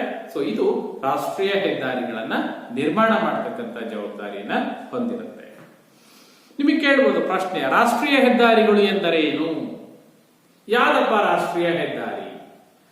ರಾಷ್ಟ್ರೀಯ ಹೆದ್ದಾರಿ ಯಾವುದು ಅಂದ್ರೆ ರಾಷ್ಟ್ರದ ಪ್ರಮುಖ ನಗರಗಳು, ಮಹಾನಗರಗಳು ಅಂತ ಏನ್ ಕರಿತೀವಿ. ಸೊ ಮಹಾನಗರಗಳನ್ನ ಸಂಪರ್ಕಿಸ್ತಕ್ಕಂತ ರಸ್ತೆಗಳು, ರಾಷ್ಟ್ರದ ಎಲ್ಲ ರಾಜ್ಯಗಳ ರಾಜಧಾನಿಗಳನ್ನ ಸಂಪರ್ಕಿಸ್ತಕ್ಕಂತ ರಸ್ತೆಗಳು, ಜೊತೆಗೆ ಬಂದರುಗಳನ್ನ ಸಂಪರ್ಕಿಸ್ತಕ್ಕಂತ ರಸ್ತೆಗಳಿಗೆ ರಾಷ್ಟ್ರೀಯ ಹೆದ್ದಾರಿಗಳು ಅಂತ ಕರಿತೀವಿ. ರಾಷ್ಟ್ರೀಯ ಹೆದ್ದಾರಿಗಳು ಎಂದರೇನು ಅಂತ ಹೇಳಿದ್ರೆ, ರಾಷ್ಟ್ರೀಯ ಹೆದ್ದಾರಿಗಳು ರಾಷ್ಟ್ರೀಯ ಹೆದ್ದಾರಿ ಪ್ರಾಧಿಕಾರದ ವತಿಯಿಂದ ನಿರ್ಮಾಣವಾಗಿರ್ತಕ್ಕಂಥ ರಸ್ತೆಗಳು. ಈ ರಸ್ತೆಗಳು ರಾಷ್ಟ್ರದ ಮಹಾನಗರಗಳನ್ನ ಸಂಪರ್ಕಿಸ್ತವೆ, ರಾಷ್ಟ್ರದ ಎಲ್ಲ ರಾಜ್ಯಗಳ ರಾಜಧಾನಿಗಳನ್ನ ಸಂಪರ್ಕಿಸ್ತವೆ, ಜೊತೆಗೆ ಬಂದರುಗಳನ್ನ, ರಾಷ್ಟ್ರದ ಪ್ರಮುಖ ಬಂದರುಗಳನ್ನ ಸಂಪರ್ಕಿಸ್ತಕ್ಕಂಥ ರಸ್ತೆಗಳಿಗೆ ನಾವು ರಾಷ್ಟ್ರೀಯ ಹೆದ್ದಾರಿಗಳು ಅಂತ ಕರಿತೀವಿ. ಸೊ ಈ ರಸ್ತೆಗಳು ಹೇಗಿರುತ್ತೆ ಅಂದ್ರೆ, ಇಡೀ ದೇಶದಲ್ಲಿ ಅತ್ಯಂತ ಗುಣಮಟ್ಟದ ರಸ್ತೆಗಳು ಯಾವುವು ಅಂದ್ರೆ ಅದು ರಾಷ್ಟ್ರೀಯ ಹೆದ್ದಾರಿಗಳಾಗಿರುತ್ತೆ. ಉತ್ತಮ ಗುಣಮಟ್ಟದ, ವಿಶಾಲವಾಗಿರ್ತಕ್ಕಂಥ, ತುಂಬಾ ಅಗಲವಾಗಿರ್ತಕ್ಕಂಥ, ಗುಣಮಟ್ಟದಿಂದ ಕೂಡಿರ್ತಕ್ಕಂಥ ರಸ್ತೆಗಳು ರಾಷ್ಟ್ರೀಯ ಹೆದ್ದಾರಿಗಳು. ಇವುಗಳನ್ನ ನಿರ್ಮಾಣ ಮತ್ತು ನಿರ್ವಹಣೆ ಮಾಡ್ತಕ್ಕಂಥ ಜವಾಬ್ದಾರಿಯನ್ನ ರಾಷ್ಟ್ರೀಯ ಹೆದ್ದಾರಿ ಪ್ರಾಧಿಕಾರ ನಿರ್ಮಾಣ ಮಾಡುತ್ತೆ, ಅದನ್ನ ನಿರ್ವಹಣೆ ಮಾಡುತ್ತೆ. ಕರ್ನಾಟಕದಲ್ಲಿ ಎಷ್ಟಿದೆ ರಾಷ್ಟ್ರೀಯ ಹೆದ್ದಾರಿಗಳು? ಎಷ್ಟು ಕರ್ನಾಟಕದಲ್ಲಿ ರಾಷ್ಟ್ರೀಯ ಹೆದ್ದಾರಿಗಳಿದೆ ಅಂತ ನೋಡ್ಬಿಟ್ರೆ 14 ರಾಷ್ಟ್ರೀಯ ಹೆದ್ದಾರಿಗಳಿದೆ. ಕರ್ನಾಟಕದಲ್ಲಿ ರಾಷ್ಟ್ರೀಯ ಹೆದ್ದಾರಿಗಳು 14 ರಾಷ್ಟ್ರೀಯ ಹೆದ್ದಾರಿಗಳು ಕರ್ನಾಟಕದಲ್ಲಿ ಹಾದು ಹೋಗಿದೆ. ಈ ರಾಷ್ಟ್ರೀಯ ಹೆದ್ದಾರಿಗಳು ಹೇಗಿರುತ್ತೆ ಅಂತ ನೋಡಿದ್ರೆ, ಕೆಲವು ಕಡೆಗಳಲ್ಲಿ ದ್ವಿಮುಖ ರಸ್ತೆಗಳಿರುತ್ತೆ, ಕೆಲವು ಕಡೆಗಳಲ್ಲಿ ದ್ವಿಮುಖ ರಸ್ತೆಗಳಿರುತ್ತೆ. ದ್ವಿಮುಖ ರಸ್ತೆಗಳು ಅಂತಂದ್ರೆ ನಾವು ಡಬಲ್ ರೋಡ್ ಅಂತ ಹೇಳ್ತೀವಿ. ತುಂಬಾ ಪ್ರಯಾಣ ವಾಹನಗಳ ದಟ್ಟಣೆ ಇರ್ತಕ್ಕಂಥ ಪ್ರದೇಶಗಳಲ್ಲಿ ಮುಖ್ಯ ರಸ್ತೆಗಳನ್ನ ತುಂಬಾ ವಿಶಾಲವಾಗಿ ಹೈಟ್ ಆಗಿ ಹೈವೇಗಳನ್ನ ಮಾಡಿರೋದನ್ನ ನಾವು ನೋಡಿರ್ತೀವಿ. ಇವನ್ನ ನೀವು ಇಲ್ಲೇ ನೋಡ್ಬಹುದಾದ್ರೆ, ಚಿತ್ರದುರ್ಗದಿಂದ ಚನ್ನಗಿರಿವರೆಗೆ ಒಂದು ರೋಡ್ ಹೋಗುತ್ತೆ ನೋಡಿದಿಲ್ಲ. ಚಿತ್ರದುರ್ಗದಿಂದ ಚನ್ನಗಿರಿಗೆ ಒಂದು ರೋಡ್ ಪಾಸ್ ಆಗಿದೆ. ಅದು NH30 ರಾಷ್ಟ್ರೀಯ ಹೆದ್ದಾರಿ ಸಂಖ್ಯೆ 13. ಅದು ಎಲ್ಲಿಂದ ಎಲ್ಲಿಗೆ ಸಂಪರ್ಕ ಕಲ್ಪಿಸುತ್ತೆ ಅಂದ್ರೆ, ಮಂಗಳೂರಿನಿಂದ ಅಪ್ ಟು ಸೊಲ್ಲಾಪುರ, ಮಂಗಳೂರಿನಿಂದ ಸೊಲ್ಲಾಪುರವನ್ನ ಸಂಪರ್ಕ ಕಲ್ಪಿಸ್ತಕ್ಕಂಥ ರಸ್ತೆ ನೋಡ್ತಾ ಇದ್ದೀರ, ನಿಮ್ಗೆ ಕಾಣಿಸ್ತಾ ಇದೆ ಅಲ್ಲಿ. ಎಲ್ಲಿಂದ? ಮಂಗಳೂರಿನಿಂದ ಶುರುವಾಗ್ತಾ ಇದೆ ಅಲ್ವಾ. ಮಂಗಳೂರು, ಪಡುಬಿದ್ರೆ, ಕೊಪ್ಪ, ಶಿವಮೊಗ್ಗ, ಚಿತ್ರದುರ್ಗ, ಹೊಸಪೇಟೆ, ಇಳಕಲ್, ವಿಜಯಪುರ ಮಾರ್ಗವಾಗಿ ಅದು ಸೊಲ್ಲಾಪುರವನ್ನ ಸೇರ್ತಕ್ಕಂಥ ಹೆದ್ದಾರಿ ರಾಷ್ಟ್ರೀಯ ಹೆದ್ದಾರಿ ಸಂಖ್ಯೆ 13. ಇದು ಕರ್ನಾಟಕದಲ್ಲಿ ಹಾದು ಹೋಗ್ತಕ್ಕಂಥ ಅತ್ಯಂತ ಉದ್ದವಾದ ರಾಷ್ಟ್ರೀಯ ಹೆದ್ದಾರಿ. ಕರ್ನಾಟಕದಲ್ಲಿ ಹಾದು ಹೋಗಿರ್ತಕ್ಕಂಥ ಉದ್ದವಾದ ರಾಷ್ಟ್ರೀಯ ಹೆದ್ದಾರಿ ಅಂತ ಹೇಳಿದ್ರೆ ಅದು NH30. ನೋಡಿ, NH30 ನೀವು NH30 ನಲ್ಲಿ ಪ್ರಯಾಣ ಮಾಡಿದ್ರೆ ತುಂಬಾ ಲಾರಿಗಳು ದಟ್ಟವಾಗಿ ಹೋಗ್ತಾ ಇರ್ತಕ್ಕಂಥ ಹೆದ್ದಾರಿ. ಅದು ತುಂಬಾ ಪ್ರಮುಖವಾಗಿರ್ತಕ್ಕಂಥ ಹೆದ್ದಾರಿ. ಅದೇ ಚಿತ್ರದುರ್ಗದಿಂದ ಆ ಕಡೆಗೆ ಕೂಡ್ಲಿಗಿ ಕಡೆ ಹೋಗುತ್ತಲ್ಲ, ಹೊಸಪೇಟೆ ಕಡೆ ಹೋಗುತ್ತಲ್ಲ, ಅಲ್ಲಿ ಆ ಹೆದ್ದಾರಿ ಹೇಗಿದೆ. ಅದೇ ಚಿತ್ರದುರ್ಗದಿಂದ ಈ ಕಡೆ ಬರುತ್ತೆ, ಚಿತ್ರದುರ್ಗದಿಂದ ಚನ್ನಗಿರಿಗೆ ಬಂದು ಭದ್ರಾವತಿ ಹೋಗಿ ಶಿವಮೊಗ್ಗ ಹೋಗಿ ಮುಂದೆ ಹೋಗುತ್ತೆ. ಆ ಹೆದ್ದಾರಿ ಹೇಗಿದೆ ಅಂತ ನೋಡಿದ್ರೆ ಅದಿದ್ದಂಗಿಲ್ಲ. ಯಾಕೆಂದ್ರೆ ಇಲ್ಲಿ ಸಂಚಾರ ಅಲ್ಲಿ ಅಷ್ಟು ದಟ್ಟವಾಗಿಲ್ಲ. ಹಾಗಾಗಿ ಇಲ್ಲೇನಿದೆ, ಇಲ್ಲಿ ದ್ವಿಮುಖ ರಸ್ತೆಗಳು, ಡಬಲ್ ರೋಡ್ ಇದೆ. 4 ಪಥ ಇರುತ್ತೆ. ನಾವು ಅಲ್ಲಿ ಹೇಳಿದ್ವಿ, ಅಲ್ಲಿ ಚಿತ್ರದುರ್ಗದಿಂದ ನಾವು ಕೂಡ್ಲಿಗೆ ಹೊಸಪೇಟೆ ಕಡೆಗೆ ಹೋಗ್ತಕ್ಕಂತ ರಸ್ತೆನ ನೋಡಿದ್ರೆ 4 ಪಥದ ರಸ್ತೆ. 4 ಪಥದ ರಸ್ತೆ ಹೇಗಿರುತ್ತೆ? ತುಂಬಾ ಹೈಟ್ ಆಗಿರುತ್ತೆ. ಈ ಕಡೆ 2 ವೆಹಿಕಲ್ಸ್ ಹೋಗ್ತಾ ಇರುತ್ತೆ, ಆ ಕಡೆ 2 ವೆಹಿಕಲ್ಸ್ ಬರ್ತಾರೆ. ಅದನ್ನ ಚತುಷ್ಪಥ ಅಂತ ಕರೀತೀವಿ. 4 ಸಾಲಿನಲ್ಲಿ ವಾಹನಗಳು ಏಕ ಕಾಲದಲ್ಲಿ ನಿರಾತಂಕವಾಗಿ ಸಂಚರಿಸತಕ್ಕಂಥ ರಸ್ತೆಗಳಾಗಿರುತ್ತೆ. ಜೊತೆಗೆ ಕೆಲವು ದಟ್ಟವಾದ ಪ್ರದೇಶಗಳಲ್ಲಿ ತುಂಬಾ ವಿಶಾಲವಾಗಿರ್ತಕ್ಕಂಥ ರಸ್ತೆಗಳು ನಿರ್ಮಾಣ ಮಾಡುತ್ತೆ. ಅದನ್ನ 6 ಪಥದ ರಸ್ತೆಗಳು ಅಂತ ಕರಿತೀವಿ. ಹೇಗಿರುತ್ತೆ 6 ಪಥದ ರಸ್ತೆಗಳು? 3 ಕಡೆ, ಈ ಕಡೆ 3 ಹೋಗ್ತಾ ಇರುತ್ತೆ, ನಡುವೆ ಗ್ಯಾಪ್ ಇರುತ್ತೆ, ಈ ಕಡೆಗೆ 3 ಸಾಲಿನಲ್ಲಿ ವಾಹನಗಳು ಬರ್ತಾರೆ. 3 ಹೋಗ್ತಾ ಇರುತ್ತೆ, 3 ಬರ್ತಾ ಇರುತ್ತೆ. ಎಲ್ಲೂ ಅಡೆತಡೆಗಳಿರಲ್ಲ. ರೈಟ್. ಇವು ಗುಣಮಟ್ಟದ ರಸ್ತೆಗಳು. ಇವನ್ನ ರಾಷ್ಟ್ರೀಯ ಹೆದ್ದಾರಿಗಳು ಅಂತ ಕರಿತೀವಿ. ಇವುಗಳನ್ನ ನಿರ್ವಹಣೆ ಮಾಡ್ತಕ್ಕಂಥ ಜವಾಬ್ದಾರಿ ರಾಷ್ಟ್ರೀಯ ಹೆದ್ದಾರಿ ಪ್ರಾಧಿಕಾರಕ್ಕೆ. ನೀವು ಹೈವೇಗಳಲ್ಲಿ ಹೋದ್ರೆ ಅದರ ನಿರ್ವಹಣೆಗಾಗಿ ಈ ಟೋಲ್ ಸಂಗ್ರಹ ಮಾಡ್ತಾರೆ. ಅಲ್ಲೇ ಟೋಲ್ ಗೇಟ್ ಗಳನ್ನ ಹಾಕೊಂಡಿರ್ತಾರಲ್ವಾ, ಸೊ ಅಲ್ಲಿ ಟೋಲ್ ಕಟ್ಬಿಟ್ಟು ನಾವು ಮುಂದೆ ಹೋಗ್ಬೇಕಾಗತ್ತೆ. ಹಾಗೆ ಬಂದಿರ್ತಕ್ಕಂಥ ಹಣವನ್ನ ಅವರು ಆ ರಸ್ತೆಗಳ ನಿರ್ಮಾಣಕ್ಕಾಗಿ ವೆಚ್ಚ ಮಾಡ್ತಾರೆ. ಇನ್ನ ಕರ್ನಾಟಕದಲ್ಲಿ 14 ರಾಷ್ಟ್ರೀಯ ಹೆದ್ದಾರಿಗಳಿದೆ ಅಂತ ಹೇಳಿದ್ವಿ. ಕರ್ನಾಟಕದಲ್ಲಿ ಇರುವ ರಾಷ್ಟ್ರೀಯ ಹೆದ್ದಾರಿಗಳ ಒಟ್ಟು ಉದ್ದ, ಕರ್ನಾಟಕದಲ್ಲಿ ಹಾದು ಹೋಗಿರ್ತಕ್ಕಂಥ ರಾಷ್ಟ್ರೀಯ ಹೆದ್ದಾರಿಗಳ ಉದ್ದ ನೋಡಿದ್ರೆ 6572 ಕಿಲೋಮೀಟರ್ ಅಷ್ಟು ಉದ್ದನೆಯ ರಾಷ್ಟ್ರೀಯ ಹೆದ್ದಾರಿ ಕರ್ನಾಟಕದಲ್ಲಿ ಪಾಸ್ ಆಗಿದೆ. ಅದು 14 ರಾಷ್ಟ್ರೀಯ ಹೆದ್ದಾರಿಗಳೇನು ಪಾಸ್ ಆಗುತ್ತೆ ಅಂತ ಹೇಳಿಲ್ಲ, ಇದರ ಒಟ್ಟು ಉದ್ದ 6572 ಕಿಲೋಮೀಟರ್. ಇನ್ನು ಕರ್ನಾಟಕದ ಎಲ್ಲಾ ಜಿಲ್ಲೆಗಳಲ್ಲೂ ಕೂಡ ರಾಷ್ಟ್ರೀಯ ಹೆದ್ದಾರಿಗಳು ಹಾದು ಹೋಗಿದೆ. ಅದರಲ್ಲೂ ತುಮಕೂರು, ಬೆಂಗಳೂರು ಗ್ರಾಮಾಂತರ, ಶಿವಮೊಗ್ಗ, ಬೆಳಗಾವಿ, ವಿಜಯಪುರ, ಉತ್ತರ ಕನ್ನಡ, ಸೊ ಈ ಜಿಲ್ಲೆಗಳಲ್ಲಿ ಹೆಚ್ಚಾಗಿ ರಾಷ್ಟ್ರೀಯ ಹೆದ್ದಾರಿಗಳು ಇದ್ದರೆ 2 ಜಿಲ್ಲೆಗಳು ಬಹಳ ಮುಖ್ಯವಾಗಿ ನೆನ್ಪಿಡ್ಬೇಕು, ಈ ತರದ ಅಂಶಗಳನ್ನ ನೆನ್ಪಿಡ್ಬೇಕು. ಕರ್ನಾಟಕದ ಯಾವ 2 ಜಿಲ್ಲೆಗಳಲ್ಲಿ ರಾಷ್ಟ್ರೀಯ ಹೆದ್ದಾರಿಗಳಿಲ್ಲ ಅಂತ ಬಂದಾಗ 2 ಜಿಲ್ಲೆ ಇದೆ, ನೆನ್ಪಿಡಿ. ಒಂದು ರಾಯಚೂರು, ಮತ್ತೊಂದು ಕೊಡಗು. ರಾಯಚೂರು ಮತ್ತು ಕೊಡಗು 2 ಜಿಲ್ಲೆಗಳಲ್ಲಿ ಕರ್ನಾಟಕದಲ್ಲಿ ರಾಷ್ಟ್ರೀಯ ಹೆದ್ದಾರಿಗಳು ಇಲ್ಲ. ರಾಷ್ಟ್ರೀಯ ಹೆದ್ದಾರಿಗಳಿಲ್ಲದ 2 ಜಿಲ್ಲೆಗಳು ಕರ್ನಾಟಕದಲ್ಲಿ ಅಂದ್ರೆ ಅದು ರಾಯಚೂರು ಮತ್ತು ಕೊಡಗು. ಇನ್ನ NH4 ಮತ್ತೆ NH7 ವಿಚಾರ ಕರ್ನಾಟಕದಲ್ಲಿ ಹಾದು ಹೋಗಿರ್ತಕ್ಕಂಥ ರಾಷ್ಟ್ರೀಯ ಹೆದ್ದಾರಿಗಳು 14 ಇದೆ. ಆ 14 ರಾಷ್ಟ್ರೀಯ ಹೆದ್ದಾರಿಗಳಲ್ಲಿ NH4 ಮತ್ತು NH7 ರಾಷ್ಟ್ರೀಯ ಹೆದ್ದಾರಿ ಸಂಖ್ಯೆ 4, ರಾಷ್ಟ್ರೀಯ ಹೆದ್ದಾರಿ ಸಂಖ್ಯೆ 7 ಇವನ್ನ ಸುವರ್ಣ ಚತುಷ್ಕೋನ ರಾಷ್ಟ್ರೀಯ ಹೆದ್ದಾರಿ ಮತ್ತು ಕಾರಿಡಾರ್ ರಸ್ತೆಗಳು ಅಂತ ಕರೀತಾರೆ. ನೀವು ನೋಡ್ತಾ ಇದ್ದೀರಾ ಅಲ್ಲಿ ರಾಷ್ಟ್ರೀಯ ಹೆದ್ದಾರಿ, ಈ ಸುವರ್ಣ ಚತುಷ್ಕೋನ ಅಂತ ಏನ್ ಕರಿತೀವಿ, ಗೋಲ್ಡನ್ ಕ್ವಾಡ್ರಿಲ್ಯಾಟರಲ್ ರೋಡ್ ಹೈವೇಸ್ ಅಂತ ಬರುತ್ತೆ. ಸೊ ಇದೇನ್ ಮಾಡುತ್ತೆ ಅಂತ ಹೇಳಿದ್ರೆ ನೋಡಿ, ಸುವರ್ಣ ಚತುಷ್ಕೋನ ನೀವು ನೋಡ್ಲಿಕ್ಕೆ ಚತುಷ್ಕೋನದ ಆಕಾರದಲ್ಲಿದೆ. ರಾಷ್ಟ್ರದ ಮಹಾನಗರಗಳನ್ನ ಸಂಪರ್ಕ ಕಲ್ಪಿಸ್ತಕ್ಕಂಥ ಹೆದ್ದಾರಿ ಇದು. ಎಲ್ಲಿಂದ? ದೆಹಲಿಯಿಂದ ಮುಂಬೈಗೆ ಬರುತ್ತೆ, ಮುಂಬೈಯಿಂದ ಬ್ಯಾಂಗ್ಳೂರ್ ಮೇಲೆ ಚೆನ್ನೈಗೆ ಹೋಗುತ್ತೆ, ಚೆನ್ನೈಯಿಂದ ಕಲ್ಕತ್ತಾ ಹೋಗುತ್ತೆ, ಕಲ್ಕತ್ತಾದಿಂದ ದೆಹಲಿನ ಸಂಪರ್ಕಿಸ್ತಕ್ಕಂಥ ರಾಷ್ಟ್ರೀಯ ಹೆದ್ದಾರಿ. ಇದನ್ನ ಸುವರ್ಣ ಚತುಷ್ಕೋನ ರಾಷ್ಟ್ರೀಯ ಹೆದ್ದಾರಿ ಅಂತ ಕರಿತೀವಿ. ಅದ್ರ ಜೊತೆಗೆ ಕಾರಿಡಾರ್ ರಸ್ತೆಗಳು ಅಂತ ಬರುತ್ತೆ, ಕಾರಿಡಾರ್ ರಸ್ತೆಗಳು. ಸೊ ಕಾರಿಡಾರ್ ರಸ್ತೆಗಳು ಕೂಡ ತುಂಬಾ ವಿಶಾಲವಾಗಿ ಇರ್ತಕ್ಕಂಥ ರಸ್ತೆಗಳು, ಯಾವುದೇ ಅಡೆತಡೆ ಇರಲ್ಲ. ಈ ಕಾರಿಡಾರ್ ರಸ್ತೆಗಳಿಗೆ ಯಾವುದೇ ರಸ್ತೆ ಮಧ್ಯದಲ್ಲಿ ಸಂಪರ್ಕ ಆಗೋದಿಲ್ಲ. ತುಂಬಾ ಶೀಘ್ರವಾಗಿ ಬಹಳ ಕಡಿಮೆ ಅವಧಿಯಲ್ಲಿ ವಸ್ತುಗಳ ಸಾಗಾಟಕ್ಕೆ ಉಪಯೋಗವಾಗಿರ್ತಕ್ಕಂಥ ರಸ್ತೆಗಳು.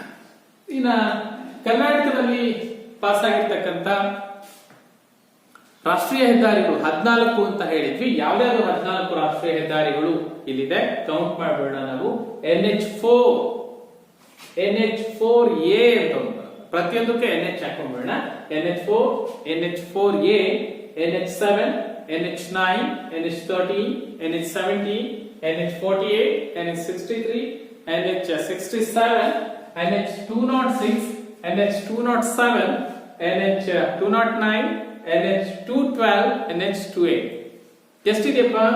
1, 2, 3, 4, 5, 6, 7, 8, 9, 10, 11, 12, 13, 14 ಕರ್ನಾಟಕದಲ್ಲಿ 14 ರಾಷ್ಟ್ರೀಯ ಹೆದ್ದಾರಿಗಳು ಪಾಸ್ ಆಗಿದೆ. ಸೊ ಈ 14 ರಾಷ್ಟ್ರೀಯ ಹೆದ್ದಾರಿಗಳು ನಿರ್ಮಾಣ ನಿರ್ವಹಣೆ ಯಾರ ಹೊಣೆ? ರಾಷ್ಟ್ರೀಯ ಹೆದ್ದಾರಿ ಪ್ರಾಧಿಕಾರ ಈ ಕೆಲಸವನ್ನ ಮಾಡುತ್ತೆ. ಸೊ ಅದರ ಜೊತೆಗೆ ಈ ರಾಷ್ಟ್ರೀಯ ಹೆದ್ದಾರಿಗಳು ಅಂತ ಬಂದಾಗ ಕರ್ನಾಟಕದ ಯಾವ 2 ಜಿಲ್ಲೆಗಳು ರಾಷ್ಟ್ರೀಯ ಹೆದ್ದಾರಿಗಳನ್ನ ಹೊಂದಿಲ್ಲ ಅಂತ ಬಂದಾಗ ರಾಯಚೂರು ಮತ್ತು ಕೊಡಗು ಜಿಲ್ಲೆಗಳು ರಾಷ್ಟ್ರೀಯ ಹೆದ್ದಾರಿಗಳನ್ನ ಹೊಂದಿಲ್ಲ. ಅದನ್ನ ನೆನಪಿಡಿ. ಇದಿಷ್ಟು ರಾಷ್ಟ್ರೀಯ ಹೆದ್ದಾರಿ, ನ್ಯಾಷನಲ್ ಹೈವೇಸ್ ಅಂತ ಬಂದಾಗ ಇದೆ. ಇನ್ನ ನೆಕ್ಸ್ಟ್ ಬಂದ್ಬಿಟ್ಟು ರಾಜ್ಯ ಹೆದ್ದಾರಿ. ರಾಜ್ಯ ಹೆದ್ದಾರಿ ಅಂತ ಬಂದಾಗ ಯಾವುದು ರಾಜ್ಯ ಹೆದ್ದಾರಿ? ಯಾವುದು? ನಾವು ರಾಷ್ಟ್ರೀಯ ಹೆದ್ದಾರಿ ಅಂತಂದಾಗ ಹೇಳ್ತೀವಿ. ರಾಷ್ಟ್ರೀಯ ಹೆದ್ದಾರಿ ಅಂದ್ರೆ ಏನಪ್ಪಾ? ರಾಷ್ಟ್ರದ ಮಹಾನಗರಗಳನ್ನ ಸಂಪರ್ಕಿಸುತ್ತೆ, ಎಲ್ಲ ರಾಜ್ಯಗಳ ರಾಜಧಾನಿಗಳನ್ನ ಸಂಪರ್ಕಿಸುತ್ತೆ, ಬಂದರು ಕಟ್ಟೆಗಳನ್ನ ಸಂಪರ್ಕಿಸುತ್ತೆ. ಅವು ರಾಷ್ಟ್ರೀಯ ಹೆದ್ದಾರಿಗಳು ಅಂತ ಹೇಳ್ತೀವಿ. ಹಾಗೆ ರಾಜ್ಯ ಹೆದ್ದಾರಿಗಳು ಅಂದಾಗ ಯಾವುದು ರಾಜ್ಯ ಹೆದ್ದಾರಿ? ನೋಡಿ, ರಾಜ್ಯ ಹೆದ್ದಾರಿ ಅಂತ ಬಂದಾಗ ರಾಜ್ಯದ ರಾಜಧಾನಿ ಬೆಂಗಳೂರಿನಿಂದ ಎಲ್ಲ ಜಿಲ್ಲಾ ಕೇಂದ್ರಗಳಿಗೆ ಸಂಪರ್ಕ ಕಲ್ಪಿಸ್ತಕ್ಕಂಥ ರಸ್ತೆ. ಬೆಂಗಳೂರಿನಿಂದ ಜಿಲ್ಲಾ ಕೇಂದ್ರಗಳಿಗೆ, ಪ್ರಮುಖ ಪಟ್ಟಣಗಳಿಗೆ, ಅದರ ಜೊತೆಗೆ ರಾಷ್ಟ್ರೀಯ ಹೆದ್ದಾರಿಗಳಿಗೆ ಸಂಪರ್ಕ ಕಲ್ಪಿಸ್ತಕ್ಕಂಥ ರಸ್ತೆಗಳನ್ನ ರಾಜ್ಯ ಹೆದ್ದಾರಿಗಳು ಅಂತ ಕರೀತಾರೆ. ಈ ರಾಜ್ಯ ಹೆದ್ದಾರಿಗಳನ್ನ ನಿರ್ಮಾಣ ಮಾಡುವ ಹೊಣೆ ರಾಜ್ಯ ಸರ್ಕಾರದ್ದಾಗಿರುತ್ತೆ. ರಾಜ್ಯ ಸರ್ಕಾರ ಕಾಲಕಾಲಕ್ಕೆ ಈ ರಾಜ್ಯ ಹೆದ್ದಾರಿಗಳನ್ನ ನಿರ್ವಹಣೆ ಮಾಡುವ ಜವಾಬ್ದಾರಿಯನ್ನ ಹೊಂದಿರುತ್ತೆ. ಇನ್ನ ಕರ್ನಾಟಕದಲ್ಲಿ ಇರ್ತಕ್ಕಂಥ ರಾಜ್ಯ ಹೆದ್ದಾರಿಯ ಉದ್ದ ಎಷ್ಟಿದೆಯಪ್ಪ ರಾಜ್ಯ ಹೆದ್ದಾರಿ ಕರ್ನಾಟಕದಲ್ಲಿ ಅಂತ ನೋಡಿದ್ರೆ 19,578 ಕಿಲೋಮೀಟರ್ ಇದೆ. ಎಷ್ಟಿದೆ? 19,578 ಕಿಲೋಮೀಟರ್ ರಾಜ್ಯ ಹೆದ್ದಾರಿ. ಅಂದ್ರೆ ರಾಷ್ಟ್ರೀಯ ಹೆದ್ದಾರಿಗಿಂತ ರಾಜ್ಯ ಹೆದ್ದಾರಿಯ ಉದ್ದ ಹೆಚ್ಚಾಗಿದೆ. ಈ ರಾಜ್ಯ ಹೆದ್ದಾರಿ ಎಲ್ಲ ಜಿಲ್ಲೆಗಳಲ್ಲೂ ಇದೆ, ಆದ್ರೆ ಜಿಲ್ಲೆಯಿಂದ ಜಿಲ್ಲೆಗೆ ರಾಜ್ಯ ಹೆದ್ದಾರಿಯ ಉದ್ದ ಹೆಚ್ಚು ಕಡಿಮೆ ಆಗ್ತಾ ಹೋಗುತ್ತೆ. ಕರ್ನಾಟಕದಲ್ಲಿ ಯಾವ ಜಿಲ್ಲೆ ಅತಿ ಉದ್ದದ ರಾಜ್ಯ ಹೆದ್ದಾರಿಯನ್ನ ಹೊಂದಿದೆ ಅಂತ ಬಂದ್ರೆ ಅದು ಬೆಳಗಾವಿ. ನೆನಪಿಟ್ಕೊಳ್ಳಿ, ಬೆಳಗಾವಿ ಅತಿ ಉದ್ದದ ರಾಜ್ಯ ಹೆದ್ದಾರಿಯನ್ನ ಹೊಂದಿರತಕ್ಕಂತ ಜಿಲ್ಲೆ ಅಂತಂದ್ರೆ ಬೆಳಗಾವಿ ಜಿಲ್ಲೆ. ಕಡಿಮೆ ಉದ್ದದ ರಾಜ್ಯ ಹೆದ್ದಾರಿಯನ್ನ ಯಾವ ರಾಜ್ಯ ಅತಿ ಕಡಿಮೆ ಉದ್ದದ ರಾಜ್ಯ ಹೆದ್ದಾರಿಯನ್ನ ಹೊಂದಿದೆ ಅಂತ ನೋಡಿದ್ರೆ ಬೆಂಗಳೂರು ನಗರ. ಇದೇನಪ್ಪ, ಬೆಂಗಳೂರಿನಲ್ಲಿ ಸಿಕ್ಕಾಪಟ್ಟೆ ರೋಡ್ಗಳಿದೆ, ಕಡಿಮೆ ರಾಜ್ಯ ಹೆದ್ದಾರಿ ಅಂತಿದ್ದಾರೆ. ಬೆಂಗಳೂರು ನಗರದಲ್ಲಿ ಯಾಕೆ ಕಡಿಮೆ ರಾಜ್ಯದ ಹೆದ್ದಾರಿ ಇದೆ ಅಂತ ಹೇಳಿದ್ರೆ ಬೆಂಗಳೂರಿನ ಬಹುತೇಕ ರಸ್ತೆಗಳ ನಿರ್ಮಾಣ ಅದು ನಗರ ರಸ್ತೆಗಳಿಗೆ ಬರುತ್ತೆ, ಜಿಲ್ಲಾ ರಸ್ತೆಗಳಿಗೆ ಬರುತ್ತೆ ಬಿಟ್ರೆ, ನಗರ ರಸ್ತೆಗಳ ವ್ಯಾಪ್ತಿಗೆ ಬರುತ್ತೆ ಬಿಟ್ರೆ ಅದು ರಾಜ್ಯ ಹೆದ್ದಾರಿಗೆ ಬರೋದಿಲ್ಲ. ಆ ಕಾರಣಕ್ಕಾಗಿ ಬೆಂಗಳೂರು ನಗರ ಅತಿ ಕಡಿಮೆ ಉದ್ದದ ರಾಜ್ಯ ಹೆದ್ದಾರಿಯನ್ನು ಹೊಂದಿದೆ, ಬೆಳಗಾವಿ ಅತಿ ಹೆಚ್ಚು ಉದ್ದದ ರಾಜ್ಯ ಹೆದ್ದಾರಿಯನ್ನ ಹೊಂದಿದೆ. ನೆಕ್ಸ್ಟ್ ಬಂದ್ಬಿಟ್ಟು ಜಿಲ್ಲಾ ರಸ್ತೆಗಳು. ಜಿಲ್ಲಾ ರಸ್ತೆಗಳು ಏನೇನು ಸಂಪರ್ಕಿಸುತ್ತೆ ನೋಡಿ. ಜಿಲ್ಲಾ ರಸ್ತೆಗಳು ಜಿಲ್ಲಾ ಕೇಂದ್ರದಿಂದ ಆ ಜಿಲ್ಲೆ ಎಲ್ಲ ತಾಲೂಕು ಕೇಂದ್ರಗಳಿಗೆ ಸಂಪರ್ಕ ಕಲ್ಪಿಸ್ತಕ್ಕಂಥ ರಸ್ತೆಗಳು, ಪ್ರಮುಖ ಪಟ್ಟಣಗಳಿಗೆ ಸಂಪರ್ಕ ಕಲ್ಪಿಸ್ತಕ್ಕಂಥ ರಸ್ತೆಗಳು, ಜೊತೆಗೆ ಗ್ರಾಮಗಳಿಗೆ, ರೈಲು ಮಾರ್ಗಗಳಿಗೆ ಸಂಪರ್ಕ ಕಲ್ಪಿಸ್ತಕ್ಕಂಥ ರಸ್ತೆಗಳನ್ನ ನಾವು ಜಿಲ್ಲಾ ರಸ್ತೆಗಳು, ಜಿಲ್ಲಾ ಹೆದ್ದಾರಿಗಳು ಅಂತ ಕರಿತೀವಿ. ಸೊ ಗ್ರಾಮೀಣ ಭಾಗದ ರಸ್ತೆಗಳಿವು. ಇದೇನ್ ಮಾಡುತ್ತೆ, ಜಿಲ್ಲಾ ಹೆದ್ದಾರಿ ಜಿಲ್ಲಾ ಕೇಂದ್ರದಿಂದ, ಡಿಸ್ಟ್ರಿಕ್ಟ್ ಹೆಡ್ ಕ್ವಾರ್ಟರ್ ಇಂದ ಆ ಜಿಲ್ಲೆಯ ಎಲ್ಲ ತಾಲೂಕುಗಳಿಗೆ ಸಂಪರ್ಕ ಕಲ್ಪಿಸುತ್ತೆ. ತಾಲೂಕಿನಿಂದ ಪ್ರಮುಖ ಪಟ್ಟಣಗಳಿಗೆ, ಆ ಜಿಲ್ಲೆಯಲ್ಲಿ ಬರ್ತಕ್ಕಂಥ ರೈಲ್ವೆ ನಿಲ್ದಾಣಗಳೇನಿದೆ, ರೈಲ್ವೆ ಮಾರ್ಗಗಳು, ಸೊ ಅವುಗಳಿಗೆ ಸಂಪರ್ಕ ಕಲ್ಪಿಸತಕ್ಕಂಥ ರಸ್ತೆಗಳು ಜಿಲ್ಲಾ ರಸ್ತೆಗಳು. ನಿರ್ಮಾಣ ನಿರ್ವಹಣೆ ಯಾರಿಗೆ? ಜಿಲ್ಲಾ ಪಂಚಾಯಿತಿ ಇದರ ನಿರ್ಮಾಣ ಮತ್ತು ನಿರ್ವಹಣೆಯ ಜವಾಬ್ದಾರಿಯನ್ನ ಹೊತ್ತಿರುತ್ತೆ. ಇನ್ ಎಷ್ಟಿದೆ ಜಿಲ್ಲಾ ರಸ್ತೆಗಳ ಉದ್ದ ಎಷ್ಟಿದೆ ಅಂತ ನೋಡಿದ್ರೆ 49,909. ಎಷ್ಟು? 49,909 ಕಿಲೋಮೀಟರ್. ನೀವು ಇದಕ್ಕೆ ಕಂಪೇರ್ ಮಾಡಿದ್ರೆ, ಅದಕ್ಕೆ ರಾಜ್ಯ ಹೆದ್ದಾರಿಗೆ ಕಂಪೇರ್ ಮಾಡಿದ್ರೆ ಜಿಲ್ಲಾ ಹೆದ್ದಾರಿ ಜಾಸ್ತಿ ಇದೆ ಅಲ್ಲ, ಜಿಲ್ಲಾ ಹೆದ್ದಾರಿ ಜಾಸ್ತಿ ಇರುತ್ತೆ. ಇನ್ನ ಜಿಲ್ಲಾ ರಸ್ತೆ ಅತಿ ಹೆಚ್ಚು ಜಿಲ್ಲಾ ರಸ್ತೆಯನ್ನ ಹೊಂದಿರತಕ್ಕಂತ ಜಿಲ್ಲೆ ಬಂದ್ಬಿಟ್ಟು ತುಮಕೂರು ಅತಿ ಹೆಚ್ಚು ಜಿಲ್ಲಾ ರಸ್ತೆಯನ್ನ ಹೊಂದಿರತಕ್ಕಂತ ಜಿಲ್ಲೆ. ಹಾಗೆ ರಾಯಚೂರು ಕಡಿಮೆ ಜಿಲ್ಲಾ ರಸ್ತೆಗಳನ್ನ ಹೊಂದಿರತಕ್ಕಂತ ಜಿಲ್ಲೆ ಅಂತ ಹೇಳಿದ್ರೆ ಅದು ರಾಯಚೂರು ಜಿಲ್ಲೆ. ಕನ್ಫ್ಯೂಸ್ ಮಾಡ್ಕೋಬೇಡಿ. ಜಿಲ್ಲಾ ರಸ್ತೆಗಳ ವಿಚಾರಕ್ಕೆ ಬಂದಾಗ ಹೆಚ್ಚು ಜಿಲ್ಲಾ ರಸ್ತೆ ತುಮಕೂರು, ಕಡಿಮೆ ಜಿಲ್ಲಾ ರಸ್ತೆ ಅಂದ್ರೆ ರಾಯಚೂರು. ಅದೇ ರಾಜ್ಯ ಹೆದ್ದಾರಿ ಬಂದಾಗ ಅತಿ ಹೆಚ್ಚು ಉದ್ದದ ರಾಜ್ಯ ಹೆದ್ದಾರಿ ಅಂದ್ರೆ ಬೆಳಗಾವಿ, ಅತಿ ಕಡಿಮೆ ಉದ್ದದ ರಾಜ್ಯ ಹೆದ್ದಾರಿ ಅಂತಂದ್ರೆ ಬೆಂಗಳೂರು. ರೈಟ್. ಇನ್ನ ರಾಷ್ಟ್ರೀಯ ಹೆದ್ದಾರಿಗೆ ಹೋದ್ರೆ ಯಾವ ಜಿಲ್ಲೆಗಳಲ್ಲಿ ರಾಷ್ಟ್ರೀಯ ಹೆದ್ದಾರಿ ಇಲ್ಲ ಅಂತ ಬಂದಾಗ ರಾಯಚೂರು ಮತ್ತೆ ಕೊಡಗು ಎರಡು ಜಿಲ್ಲೆಗಳನ್ನ ಹೇಳ್ತೀವಿ. ಇನ್ನ ಕೊನೆಯದಾಗಿ ಬಂದ್ಬಿಟ್ಟು ಗ್ರಾಮೀಣ ರಸ್ತೆಗಳು ಅಂತ ಬರುತ್ತೆ. ಗ್ರಾಮೀಣ ರಸ್ತೆಗಳ ನಿರ್ಮಾಣ ಮತ್ತು ನಿರ್ವಹಣೆ ಆ ಗ್ರಾಮ ಪಂಚಾಯಿತಿ ಮತ್ತು ತಾಲೂಕ್ ಪಂಚಾಯಿತಿ ವ್ಯಾಪ್ತಿಗೆ ಬರುತ್ತೆ. ತಾಲೂಕ್ ಪಂಚಾಯಿತಿ ಮತ್ತು ಗ್ರಾಮ ಪಂಚಾಯಿತಿಗಳು ಗ್ರಾಮೀಣ ರಸ್ತೆಗಳನ್ನ ನಿರ್ಮಿಸುವ ಜವಾಬ್ದಾರಿಯನ್ನ ಹೊಂದಿರುತ್ತೆ. ಸೊ ಪ್ರತಿಯೊಂದು ತಾಲೂಕು ಕೇಂದ್ರದಿಂದ ಪ್ರತಿಯೊಂದು ಹಳ್ಳಿಗಳಿಗೆ ಸಂಪರ್ಕವನ್ನ ಕಲ್ಪಿಸ್ತಕ್ಕಂಥ ರಸ್ತೆಗಳು, ಹಳ್ಳಿಯಿಂದ ಹಳ್ಳಿಗೆ ಸಂಪರ್ಕ ಕಲ್ಪಿಸ್ತಕ್ಕಂಥ ರಸ್ತೆಗಳನ್ನ ನಾವು ಜಿಲ್ಲಾ ರಸ್ತೆಗಳಿಗೆ ಸಂಪರ್ಕ ಕಲ್ಪಿಸ್ತಕ್ಕಂಥ ರಸ್ತೆಗಳನ್ನ ನಾವು ಗ್ರಾಮೀಣ ರಸ್ತೆಗಳು ಅಂತ ಕರಿತೀವಿ. ಗ್ರಾಮೀಣ ರಸ್ತೆಗಳು ಎಷ್ಟಿದೆ? ಕರ್ನಾಟಕದ ಗ್ರಾಮೀಣ ರಸ್ತೆ ಉದ್ದ ಎಷ್ಟು ನೋಡಿ, ಎಷ್ಟಿದೆ? 1,77,542 ಕಿಲೋಮೀಟರ್. ನೋಡು, ರಾಷ್ಟ್ರೀಯ ಹೆದ್ದಾರಿ 6,572 ಕಿಲೋಮೀಟರ್. ಇದಕ್ಕಿಂತ ಉದ್ದ ಇರೋದು ರಾಜ್ಯ ಹೆದ್ದಾರಿ 19,578 ಕಿಲೋಮೀಟರ್. ಇದಕ್ಕಿಂತ ಹೆಚ್ಚು ಜಿಲ್ಲಾ ಹೆದ್ದಾರಿ 49,909 ಕಿಲೋಮೀಟರ್. ಬಹಳ ಉದ್ದವಾಗಿರ್ತಕ್ಕಂಥ ರಸ್ತೆ ಅಂದ್ರೆ ಗ್ರಾಮೀಣ ರಸ್ತೆಗಳು. ಯಾಕೆಂದ್ರೆ ಭಾರತ ಅಥವಾ ಕರ್ನಾಟಕ ಗ್ರಾಮೀಣ ಪ್ರದೇಶದ ರಾಜ್ಯ, ಗ್ರಾಮಗಳೇ ಹೆಚ್ಚಾಗಿರ್ತಕ್ಕಂಥ ರಾಜ್ಯ. ಹಾಗಾಗಿ ಗ್ರಾಮೀಣ ರಸ್ತೆಗಳು ಹೆಚ್ಚಾಗಿರುತ್ತೆ. 1,77,542 ಕಿಲೋಮೀಟರ್ ಗ್ರಾಮೀಣ ರಸ್ತೆಗಳಿರುತ್ತೆ. ಸೊ ಗ್ರಾಮ ಪಂಚಾಯತಿ ಮತ್ತು ತಾಲೂಕು ಪಂಚಾಯತಿಗಳು ಗ್ರಾಮೀಣ ರಸ್ತೆಗಳನ್ನ ನಿರ್ಮಾಣ ಮಾಡುತ್ತೆ. ಸೊ ಇದಿಷ್ಟು ರಸ್ತೆ ಸಾರಿಗೆಗೆ ಸಂಬಂಧಪಟ್ಟ ಹಾಗೆ ಬರ್ತಕ್ಕಂಥ ಪ್ರಮುಖ ವಿಧಗಳು ಮತ್ತು ಅವುಗಳ ಮಾಹಿತಿಗಳನ್ನ ನೆನಪು. ಇನ್ನ ಒಂದು ಜನರಲ್ ಮಾಹಿತಿ ಏನು ಅಂತ ಹೇಳಿದ್ರೆ, ನಾವು ಯಾವುದೋ ಒಂದು ರಸ್ತೆಯಲ್ಲಿ ಪ್ರಯಾಣ ಮಾಡ್ತಾ ಇದ್ದೀವಿ. ನಾವು ಸಂಚರಿಸ್ತಾ ಇರ್ತಕ್ಕಂಥ ರಸ್ತೆ ಯಾವ ರಸ್ತೆ? ಅದು ರಾಜ್ಯ ಹೆದ್ದಾರಿನ, ರಾಷ್ಟ್ರೀಯ ಹೆದ್ದಾರಿನ, ಜಿಲ್ಲಾ ಹೆದ್ದಾರಿನ, ಗ್ರಾಮೀಣ ರಸ್ತೆನ, ಯಾವ ರಸ್ತೆ? ನಮಗೆ ಹೆಂಗ್ ಗೊತ್ತಾಗ್ಬೇಕು ಅಂದ್ರೆ ಒಂದು ಟಿಪ್ಸ್ ಇದೆ. ಏನು ಅಂತ ಹೇಳಿದ್ರೆ, ಈ ಮೈಲ್ ಸ್ಟೋನ್ ಅಂತ ಹೇಳಿ ಮೈಲಿಗಲ್ಲುಗಳು ಅಂತ ಹಾಕಿರ್ತಾರೆ, ನೋಡಿದ್ರಲ್ಲ? ಯಾವುದೇ ರಸ್ತೆಯಲ್ಲಿ ಪ್ರಯಾಣ ಮಾಡ್ಬೇಕಾದ್ರೆ ಮೈಲಿಗಲ್ಲು ಅಂತ ಹಾಕಿರ್ತಾರೆ. ಎಷ್ಟು ಕಿಲೋಮೀಟರ್ ಇದೆ ಅಂತ ತೋರಿಸ್ತಾರೆ. ಆ ಮೈಲಿಗಲ್ಲಿನಲ್ಲಿ ಬಣ್ಣಗಳನ್ನ ನೆನಪಿಟ್ಕೊಳ್ಳಿ. ಮೈಲಿಗಲ್ಲು ಇರುತ್ತಲ್ಲಪ್ಪ, ನೋಡಿದ್ರ? ಮೈಲಿಗಲ್ಲುಗಳನ್ನ ನೋಡಿ. ಮೈಲಿಗಲ್ಲು, ಈ ಮೈಲಿಗಲ್ಲುಗಳಲ್ಲಿ ಮೇಲ್ಭಾಗದಲ್ಲಿ ಬಣ್ಣ ಹಾಕಿರ್ತಾರೆ. ಇಲ್ಲಿ ಎಷ್ಟು ಕಿಲೋಮೀಟರ್ ಅಂತ ಬರೆದಿರ್ತಾರೆ. ಮೇಲ್ಗಡೆ ಬೇರೆ ಬೇರೆ ಬಣ್ಣಗಳಿದೆ. 4 ಕಲರ್ನ ಮೈಲಿಗಲ್ಲುಗಳಿದೆ. ನೀವು ಪ್ರಯಾಣ ಮಾಡ್ತಾ ಇರ್ತಕ್ಕಂಥ ಒಂದು ರಸ್ತೆಯಲ್ಲಿ ಹಳದಿ ಬಣ್ಣದ ಮೈಲಿಗಲ್ಲುಗಳಿದೆ ಅಂತ ಹೇಳಿದ್ರೆ, ಹಳದಿ ಬಣ್ಣದ ಮೈಲಿಗಲ್ಲು ಇದೆ ಅಂದ್ರೆ ಅದು ನ್ಯಾಷನಲ್ ಹೈವೇ. ನೀವು ಇನ್ನು ಮುಂದೆ ಗಮನಿಸಿ, ಎಲ್ಲರೂ ರಾಷ್ಟ್ರೀಯ ಹೆದ್ದಾರಿಗಳಲ್ಲಿ ಹೋಗ್ತಾ ಇದ್ದೀರಾ ಅಂದ್ರೆ ಅಲ್ಲಿ ಮೈಲಿಗಲ್ಲುಗಳ ಬಣ್ಣ ಯಾವ್ದಿರುತ್ತೆ ಅಂದ್ರೆ ಮೇಲ್ಗಡೆ ಹಳದಿ ಬಣ್ಣ ಇರುತ್ತೆ. ಹಳದಿ ಬಣ್ಣದ ಮೈಲಿಗಲ್ಲುಗಳಿದೆ ಅಂದ್ರೆ ಅದು ರಾಷ್ಟ್ರೀಯ ಹೆದ್ದಾರಿ.